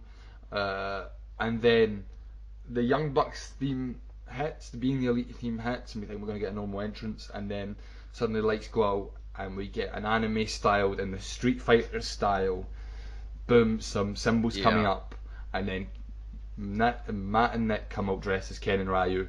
The crowd go fucking mental, and then Kenny. No, I didn't get this bit. This bit, was it a Batista reference? I don't know. The guy comes out, runs out, does the Batista thing, lights go out, and then Kenny's music hits, and the guy's lying on the ground, and then Kenny comes out, dyed his hair like what's the character's name in Street Fighter? The Demon. The Demon from Street Fighter. He's got the red hair, and apparently he had a whole attire, but the attire, he was told by the seamstress that was a different person from the usual person. It will arrive on Monday, and he went, yes, but the show's on Saturday. So that was a bit awkward. That's so disappointing. So he apparently had a full kind of green costume that did not appear. That'd been so that entrance was bang, and then just as the match is about to start, Kenny shouts something at Justin Roberts, and Justin Roberts announces to the fans, "Round 1, fight!" And everyone marks out. And also the best bit was, I think it was Golden Boy on commentary was like, by the way, there is only one fall, so there is only one round. And I was like, that's amazing. And Jim Ross probably wanted to shoot himself during those whole 5 minutes. Oh, they constantly were like, oh, you can come over and play Street Fighter, you don't know what this is, blah blah blah, and he just felt so old. I know. They just bullied him, man, and I was like, man, don't point out the worst things about JR, man, he's already like bad. You're shooting a dog with his down. So, interesting in this match, Laredo Kid, out of the 3 lucha guys, was in the ring the most. He got worked out a lot with Nick and then Kenny.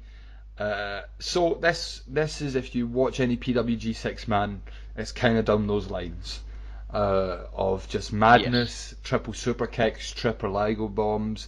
This the count in the ring does not matter. Legal person, we have no idea. The spot,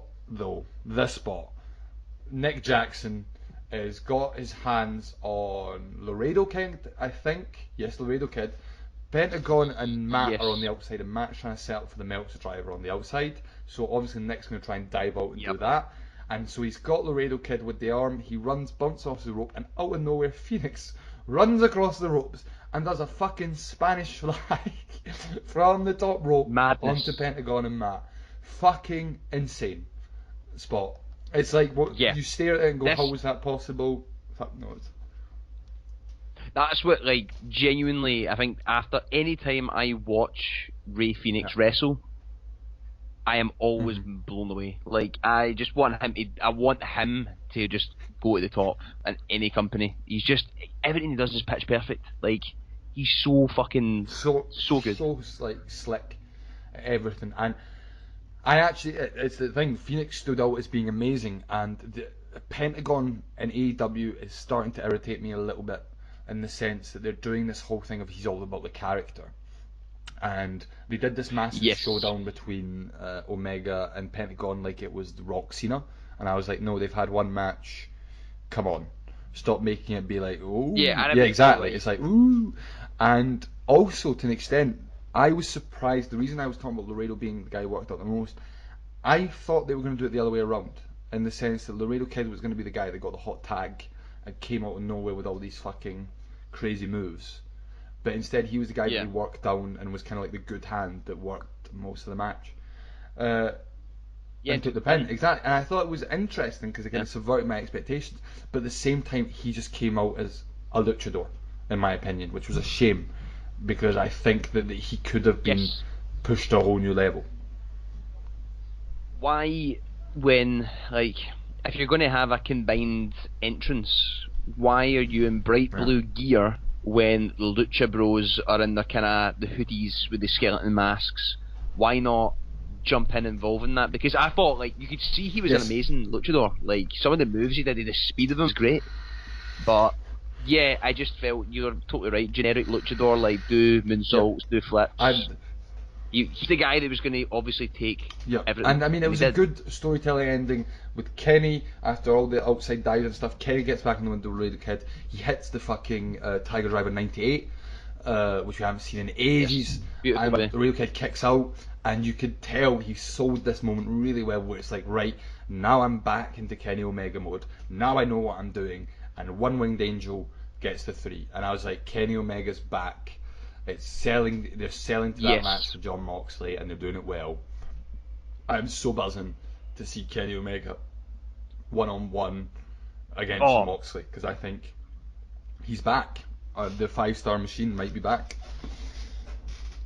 Yeah. Oh man, 100. Oh, I think 100%. Like, I think it's never been gone, but I think it's because they've had such a long break that he's not wrestling as fluently. But I just thought this match, kind of what you said about PWG. This match was so fun, a pure showcase of just like what to expect from this roster. The Young Bucks never fail, genuinely to blow my mind. Likewise with Phoenix.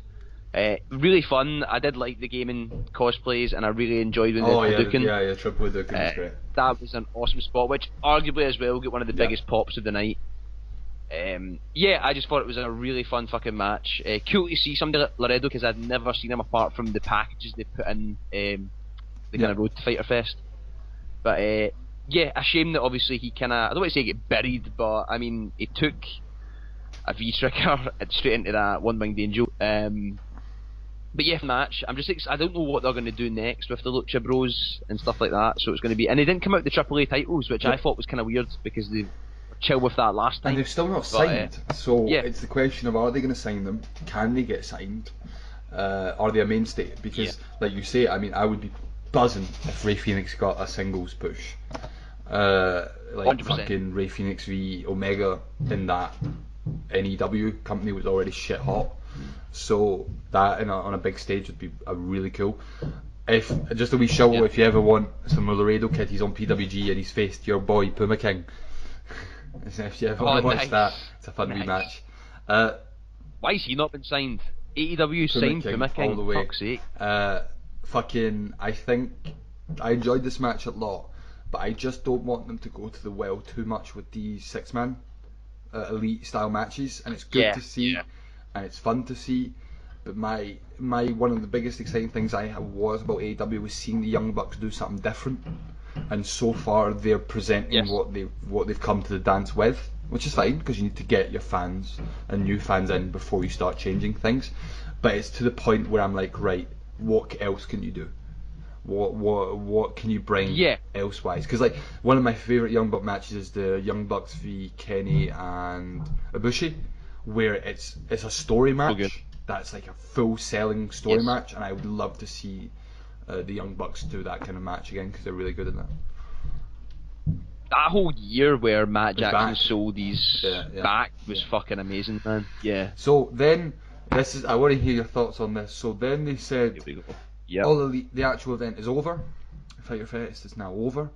When the lights come back on, we are now going to an unsanctioned match that AEW basically has no responsibility over.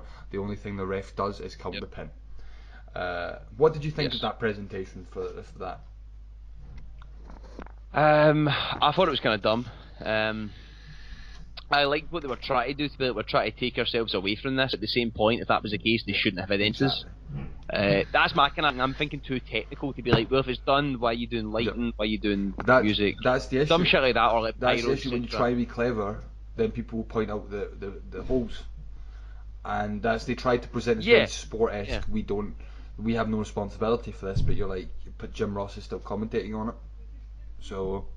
Yeah, exactly. I think it would have been cooler if, I don't really know, but see, for example, if they just came out of anywhere, or they've just started, or, you know, I don't know how we really have done it, because I'm thinking how WWE would have done this terrible thing, to like have it fight backstage, then come out the ramp, etc.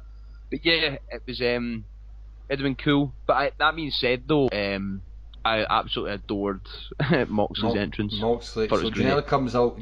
I love Janela's absolute casualness. That it's like. He's got a wee man body. He doesn't He's so work small. out. That's one of the best things about him, is that man does not go to the gym. He's so good. And he just comes Bad out, boy. and that's what I love about Janela. It's like he just completely no-sold the fact that he was in the main event. He was just like, I'm here to fight, and that's just what I do. And I'm not gonna it doesn't look like a star, and that's the whole point. And then Moxley comes out and looks like the biggest star. Mate, he unbelievable. One, the music. That's the first time we've heard his entrance theme. Like even the graphic, the vignette, everything was perfect. They had a slight WWE kind of Ambrose inspiration, but yeah, mate, he just and the pyro was perfect for him, and he just looked amazing. I felt like after listening to him in Jericho about how fit he's getting, you could see it in his physique. The guy's that's the best shape he's ever. And see when he kissed the camera, it just looks buzzing to be there. And it was so. I was going to send it to you. On YouTube it popped up.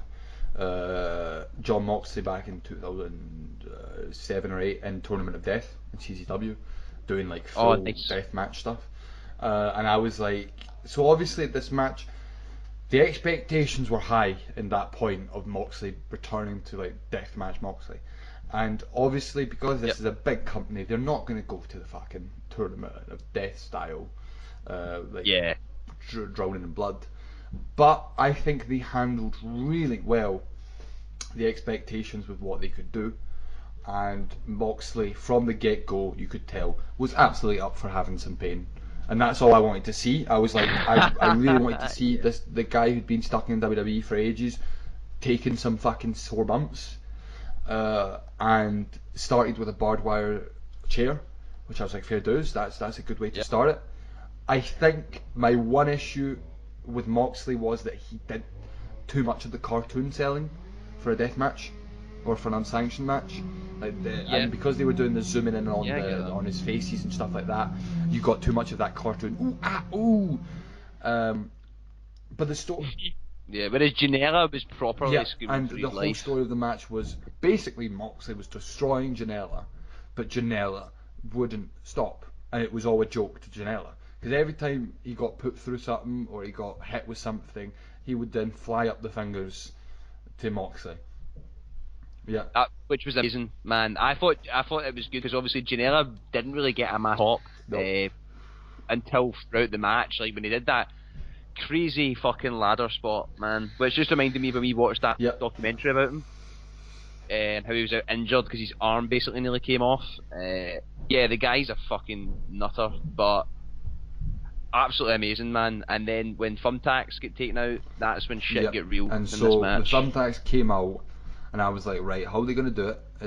And then Moxley takes off Janela's shoes, and everyone starts going, worried. And obviously Moxley does a atomic drop onto the tacks with Janela's feet going straight into the tacks. And then obviously they fight off it, but you can tell that Janela's just walking in tacks, basically. And then what was it? Did he get dirty deed? No, it wasn't a dirty deed. It was I don't even know what he. No, it was how he finish. got put through thumbtacks nasty again. He got a full. He picked him up. He picked him up and spun him in the air and threw him on his back. If that makes sense, kind of like what somebody does it on the apron. I can't remember, but just picked him up, spinned him, and he landed right in his back onto the thumbtacks. And then obviously, like you say, he's in his bare feet. So regardless, when that dude's walking about the rest of the fucking match, he's got tacks in his full body. And I mean, also the barbed wire spot where he get chucked out the ring onto the barbed wire looked fucking sore, especially the camera. I thought the camera work was a lot better on this pay-per-view. Because it was a bit, man, where the barbed wire was stuck in his hand and his fucking tights. Yeah, and then finally, Moxley hits it. It was Dirty Deeds, wasn't it? Dirty Deeds. Yeah, which is now. Yeah, it was. Yeah, they called the paradigm shift. But yeah. Now, yeah. Oh, nice. That's so cool. Which I think way better. That's a whole other talk. But when Moxley did that promo called the paradigm shift, he nailed it. Because that is what's happening in the wrestling world. Yes. There is a perception change about what we want in wrestling. 100%. And he basically is the head of that with what he said about WWE. And he's completely shifted the attention onto him and onto all the companies he's working with. I thought I was really pleased with this match. I thought they played with the expectations really well. I thought Moxley came off as a star, but also as somebody that isn't scared of having a match. Do you know what I mean? It's not just about getting those wins, that he'll put the time in for whatever match is needed. Happy to be there. Yeah. I think Janela came off great. Obviously, Never Say Die attitude of Janela is just really appealing anyway. And it was really good to see Joey Janela in a main event. I was like, yeah, it makes sense. Deserves it, man. And it's good that it's good in a way that they can have that kind of dynamic in AEW, that a guy can be on the pre-show one night and then the next be in the main event. Oh, 100%, man. I thought he came across so well, and just even see like the screams and just that kind of. I guess he's called the bad boy for a reason. It totally comes across. And interesting point you say that, like you can be in the pre-show with Battle Royale, and then next thing you know, you're in the main event. It's fun. Really.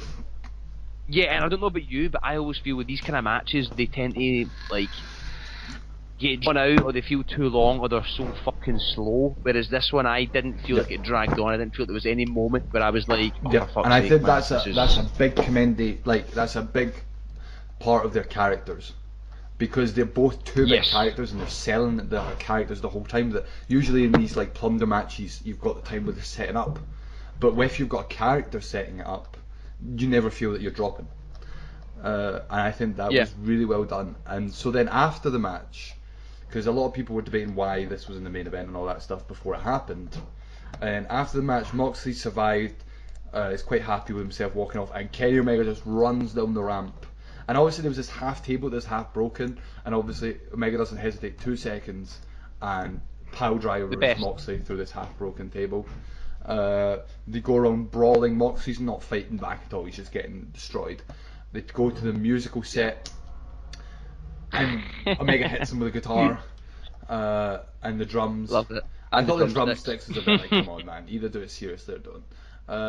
But yeah, the guitar sounded sore as fuck. The guitar, I was like, oh my god, that's and then he fucking leaves him, sore. and you're like, right. They start dragging up to the top of the ramp. Moxley's like still there and still standing, and then Omega comes up again and hits a paradigm shift on the ramp, and then it cuts to Moxley knocked out almost, but still smiling, and you go off to the air with Moxley's evil little smile.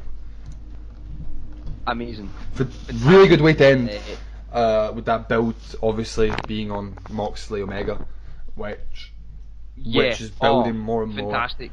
I'm excited to see how they keep building. I think they just need to keep on building it and adding more layers to why these guys fucking hate each other, and how they're like two opposite sides 100%. Of a coin.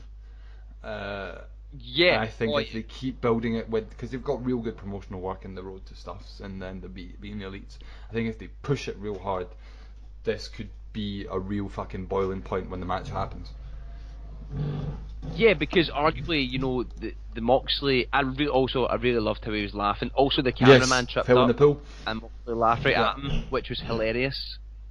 I almost felt it was kind of like, you know, when the Joker gets beaten up and he just laughs and almost enjoys it. That's the total vibe you got from Moxley towards the end. But what I would love for them to do, like you say, if they handle it correctly, is that Moxley's claiming that he's the reason for this paradigm shift.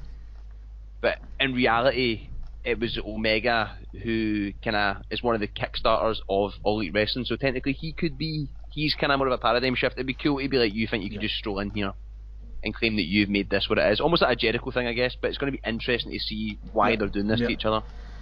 But great end to the pay-per-view. Great match. Didn't take away from the match either, which I loved. It didn't do the Darby Allin thing. I remember Joey Janela and I was like, fair fucking play. Very excited. All I want now is Janela, Havoc and Darby Allin in a triple threat. For madness to ensue. So, and for all three of them to die in the ring. But really exciting. And I also thought Havoc and Darby Allin would make a great fucking tag team. Like, real cool. But yeah, a great end. I felt the kind of final third of the card was great. And I felt everyone was kind of pleased with it. I felt for a pay-per-view that was obviously free in the US. Sadly, it wasn't free here. But for $8.99, I was like, compared to obviously what was it, like $17.99 for Double or Nothing, I was like, do you know what? See, for a B-rated pay-per-view in convention with something else, good show, man. And the thing that got me was production was a lot better. I think you've said it. The big question going in was, can they do a B pay-per-view? Because obviously, with the expectations of Double or Nothing, you're not looking at the same kind of show. And the things that they did was they built up their new stars, maintained the storylines, and built on the production. And that's all you can ask for when you're looking for a B pay-per-view, is keep the storylines relevant, make stars, give some light to people that wouldn't usually see it, and just keep getting better. And it seemed like that's everything they were doing. Like you said, there was nitpicks and stuff that they could have done better. Not everyone came out the best, but I think that that almost again it's a home run for what the show was. So if you were to give it an out of 10 rating, what would you give it? Oh, right, okay. Am I including the pre-show or am I including the main show? It would be nice and say just the main show. The main show, okay. For the matches, the kind of fun mixed in with it as well, I would probably give it a 7.5. Nice. I feel I was going to go 8, but I feel like a 7.5 is still a great rating for a B pay-per-view. Just a few things that obviously we spoke about that took away from it. The chair shot, kind of taking away from Darby Allin, Chima and Daniels, and Nyla Rose not getting a win. But overall, I fucking loved it. I think I'd go 7 or 7.5 as well. It's the thing of it's hard because in the sense always what I really like with a pay-per-view is usually like one match fucking stealing the show. And you didn't have that with this show. You just had a real sustained quality, which almost in a way is better because it gets you through the whole show. And everything came off well, and the wrestlers came off well. The one thing that it's a major worry, and it's nothing to do with the actual show, they need to sort out the booking in the sense of who is booking this, because to me it really doesn't make sense when they're announcing matches going, alright, okay, is that the Young Bucks, or was that Kenny, or was that Cody, or was that Tony Khan? Do you know what I mean? In the sense of like the signing of Moxley and Moxley going against attacking Omega, you're like, well, were the Elite aware of that? Or were they not? Because in other matches with the Adam Page Fatal 4-Way, that was a joke. You know how it was like, oh, I want Jungle Boy. Oh, we'll give you Jungle Boy. Oh, yeah, it was really funny. But it's like, but also, is that how every match is booked? Is it like just the Young Buck? And that's something I really think they need to clear out. And I know Tony Khan has said he doesn't want an authority figure, but in a way, I feel like they should make a fictional person to be that person who makes matches. Yeah, because 100%, they'd no fear in branding that at Double or Nothing with Awesome Kongs. There's no reason why, if they're going to do it for the female division, they should 100% do it for the whole show. Yeah, I get that. Also, before we even move on, apart from, I think we know the spandex of the show has to go to the Elite, right? Yeah, with a close second going to Nyla Rose. Yeah. Nice. Yeah, I'm trying to think who did I appreciate. Daniels recycled the same outfit, which I was like, come on, Daniels. If I see you're so rich, why are you wearing the same attire, mate? I'd say Nyla Rose is a great shout. And Moxley, I think Moxley's attire in general is really, it's a really good representative of the character. Oh, it's perfect. Perfect. Like, genuinely, the trousers, the fucking mock spray painted in the back. I've got one nitpick actually with that fucking match. I know I'm just jumping back into it, but the fucking promo, right, when they announced it was the unsanctioned match, right, the reason I got so hyped was because Moxley didn't say anything during that promo, which was perfect. He just watched Joey Janela's promos and then gets all crazy and goes out and digs a hole for Joey Janela's body. But he goes out digging it with a light tube in his hand. And I was like, that's why I marked out, because Moxley, back in the day, was a big fan of light tubes. And I wanted a fucking light tube in the match. And I didn't get my light tube, man. Just saying. That would have been amazing. But they're so dangerous. But plus it would have referenced back to Joey Janela's landing the light tubes with Zandig. Zandig backbreaker. So that was my one nitpick is, come on, we could have done a light tube spot. That's me who will push to the limits. Come on, guys. Get Darby. Giving us unprotected chair shots, but not fucking light tubes, guys. Just put Darby out, like at the end of the match, just put like Darby Allin through a light tube and be like, you liked it, you enjoyed it. Yeah. Oh yeah. But interesting, I don't know if you caught Tony Khan afterwards. He was really gutted about the chair shot, but he was talking about, I did like it, he was talking about how this violence isn't going to be a regular thing you'll see on TNT, this will be specific to pay-per-views, which I was like, awesome man, that's totally what I want, like you want to see these, make them feel like a big deal. And then I think he obviously wouldn't say it, but I think if the right moment happens, they'll do something on TV. Like a Jericho beatdown where he does bloody someone, and it feels really massive because you haven't seen blood on TV. So I think they've got the perfect idea of. That's the thing, is their planning's really fucking good so far. They seem to plan ahead, and they're doing really well with what they want. Interesting though that the time thing that came up so much in the Cody match, in the Young Bucks post interview, they said that they came up with that the day before. And they said, we thought about it, and we liked it from New Japan and all that, and we decided to put it in. I was going to say it's very New Japan-esque. And so that's AEW done, and we'll probably be talking in 2 weeks again about AEW Fight for the Fallen. Yeah. Which so far has got Kenny v Chima, Cody and Dustin vs the Young Bucks, Kip v Page. Yeah. And I think that might be it. So and Jericho's announced to appear, but they've not confirmed what he's doing. So I think you could be right in the sense that it could be coming out and beating up Page. I'm just checking, and Brandy Rhodes vs Ali. Oh yeah, man, yeah. I mean that'll be interesting. Yeah, that'll be fun. Interesting, obviously, because WWE announced that they'll be showing Evolve's anniversary show the same night on the network as Fight for the Fallen. So. And Kenny Omega actually tweeted out something, I can't remember the exact tweet, but it was basically like trying to steal viewers for a charity event, which is true. It is a bit of a scummy move. Yeah, I think it was something along the lines of like, if you got no idea taking blood money, like a Saudi dig, and then he was kind of like, I know people say a rivalry's good, but this just makes me want to be sick. Which is interesting, yeah. I mean, the fact that they've given NXT talent, I mean, Cole's defending the NXT Championship at this event. They are trying to. They're digging in their teeth. And takeover Cardiff's happening the same day as All Out. That's not a comparison. They've got nothing to fear. But it's just. Seeing as they still haven't fucking even confirmed any matches for Cardiff, you're fine. You know what I mean? You're really fine. Currently. I'm just looking at it, there's no matches announced for Cardiff, so you're fine. So now, we quick jump into the Japanese-American event of the first ever time that the G1 Climax is happening in US, in Dallas, Texas, on the 6th of July, so this Saturday, which means Saturday morning we'll be digging our teeth into that. And I'm very excited, because this is the A block starting. I'm just going to run through the matches with you, and you can help with your thoughts. So the first match, and as we'll see is from this card is for the first time we are properly getting, because if you go back and listen to our other podcasts about New Japan, our issue in New Japan in America has always been that you're getting this watered down version of New Japan.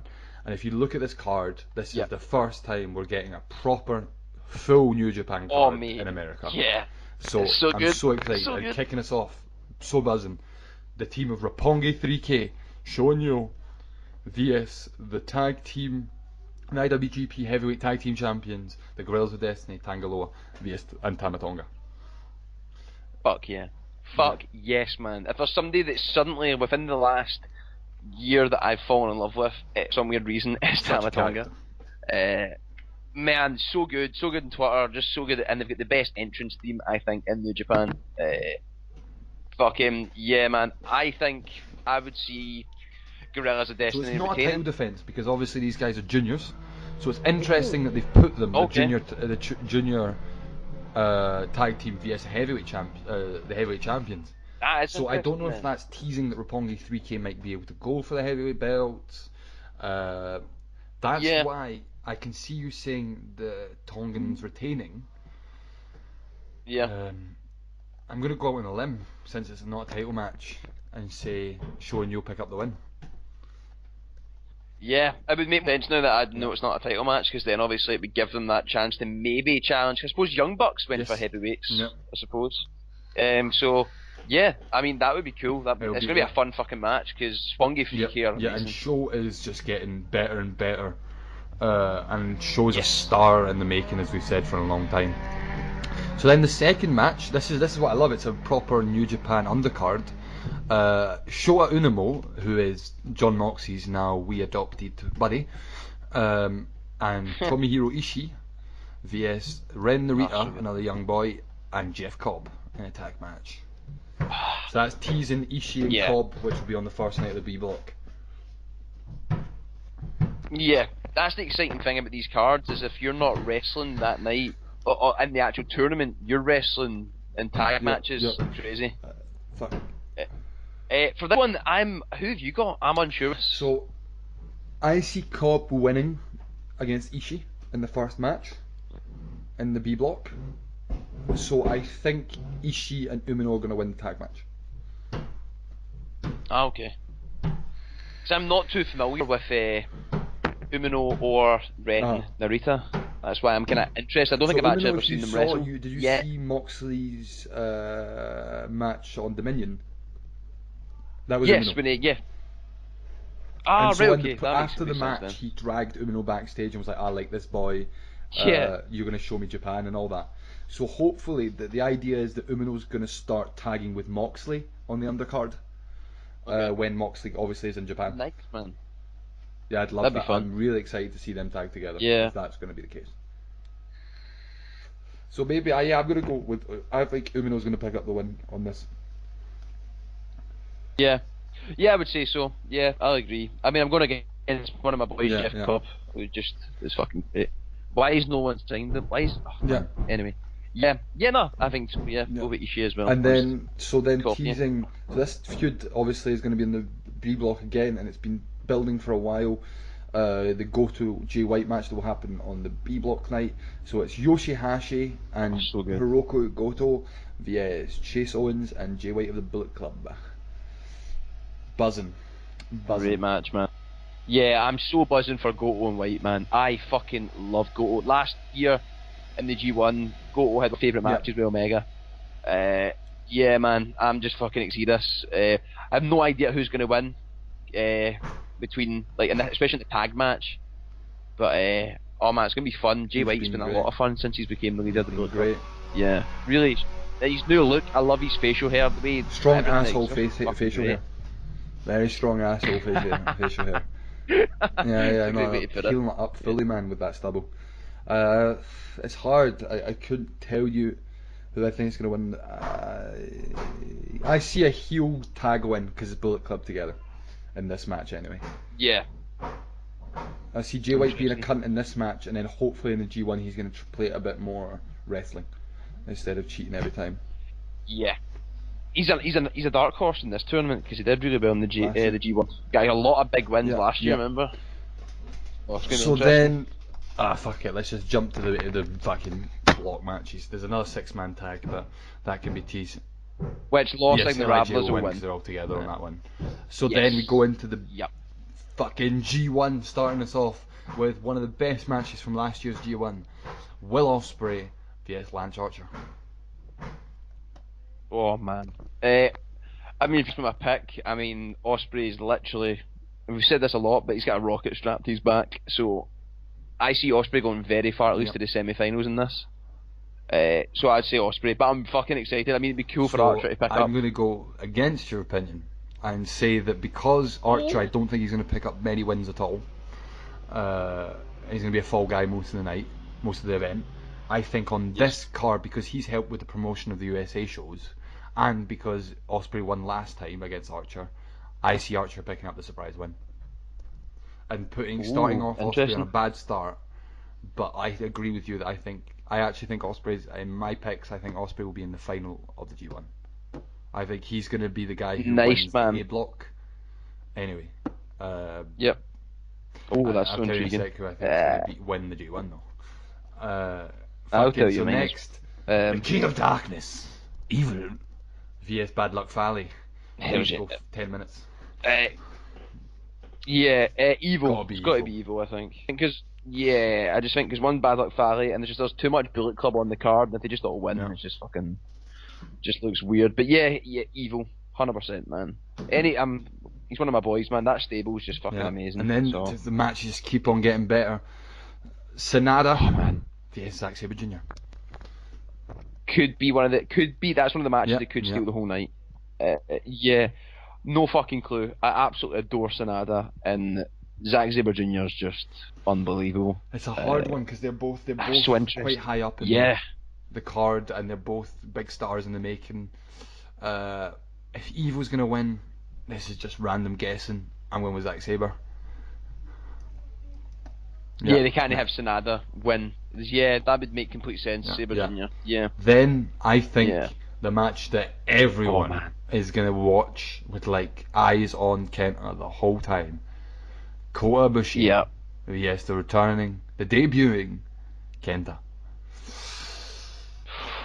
That's a tough one, man, because Ibushi's bouncing back after losing the title to Naito, but Kenta's just returning. I'm gonna go Ibushi, man, because Ibushi, I may as well just say it, Ibushi's my pick for the G1. Interesting. Purely, I know it's such a. I think I said the exact same pick. Ibushi was my pick last year. I just want so close. Yeah, I just want him to win it, mate. I just set up Ibushi Okada. Can't I? Like, I just. We're you know getting what I mean? it during the G1 though. We're gonna. Oh yeah, they're getting it. I mean, they're the same block. So we'll talk about the predictions in a sec. I'm going Kenta. I think it's his first night back. I think he's gonna fucking kill Ibushi. And I think because you want to make him look strong, he's a debuting guy. I think Ibushi's going to underestimate Kenta. Like, I think that will play into the match, how everyone's worried how Kenta is going to do in the G1. I think they're going to play into that. Ibushi's going to think that Kenta's not ready, and Kenta's going to fucking kill him. I can't wait. And then the main event, the match that America has been asking for so long. Yes. Again, for the fourth or fifth time in a G1, Kazuchika Okada, the IWGP champion, vs the ace, Hiroshi Tanahashi. Fuck yeah. Yeah, man. This is very interesting because obviously they're against each other, but at Dominion, Tanahashi helped save Okada from Jericho. So very interesting. I am fucking buzzed for this match. Who've you got, Okada. Man? They could go either way. I think that Okada, because Tanahashi beat Okada to become champion in the G1.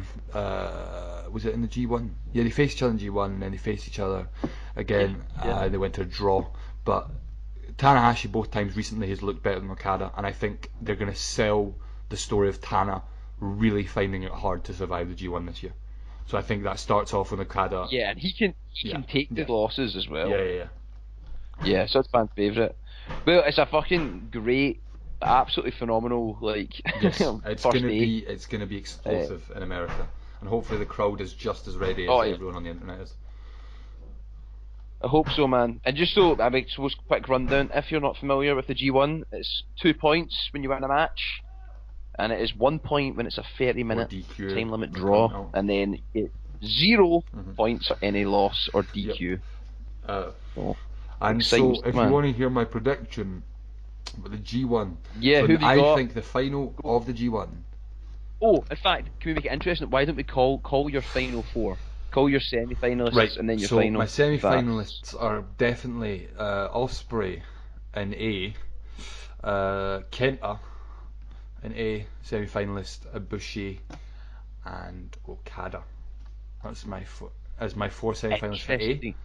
For B, Jay White, Naito, Moxley, and Shingo. Yeah, that's the one I was waiting for. I was waiting for you to say Shingo. And so then mine's go ahead. Much similar. Yeah. So mine's, but I actually meant the actual tournament. But that's fine. You've done that. But I think Shingo and Ospreay are going to get to the semis.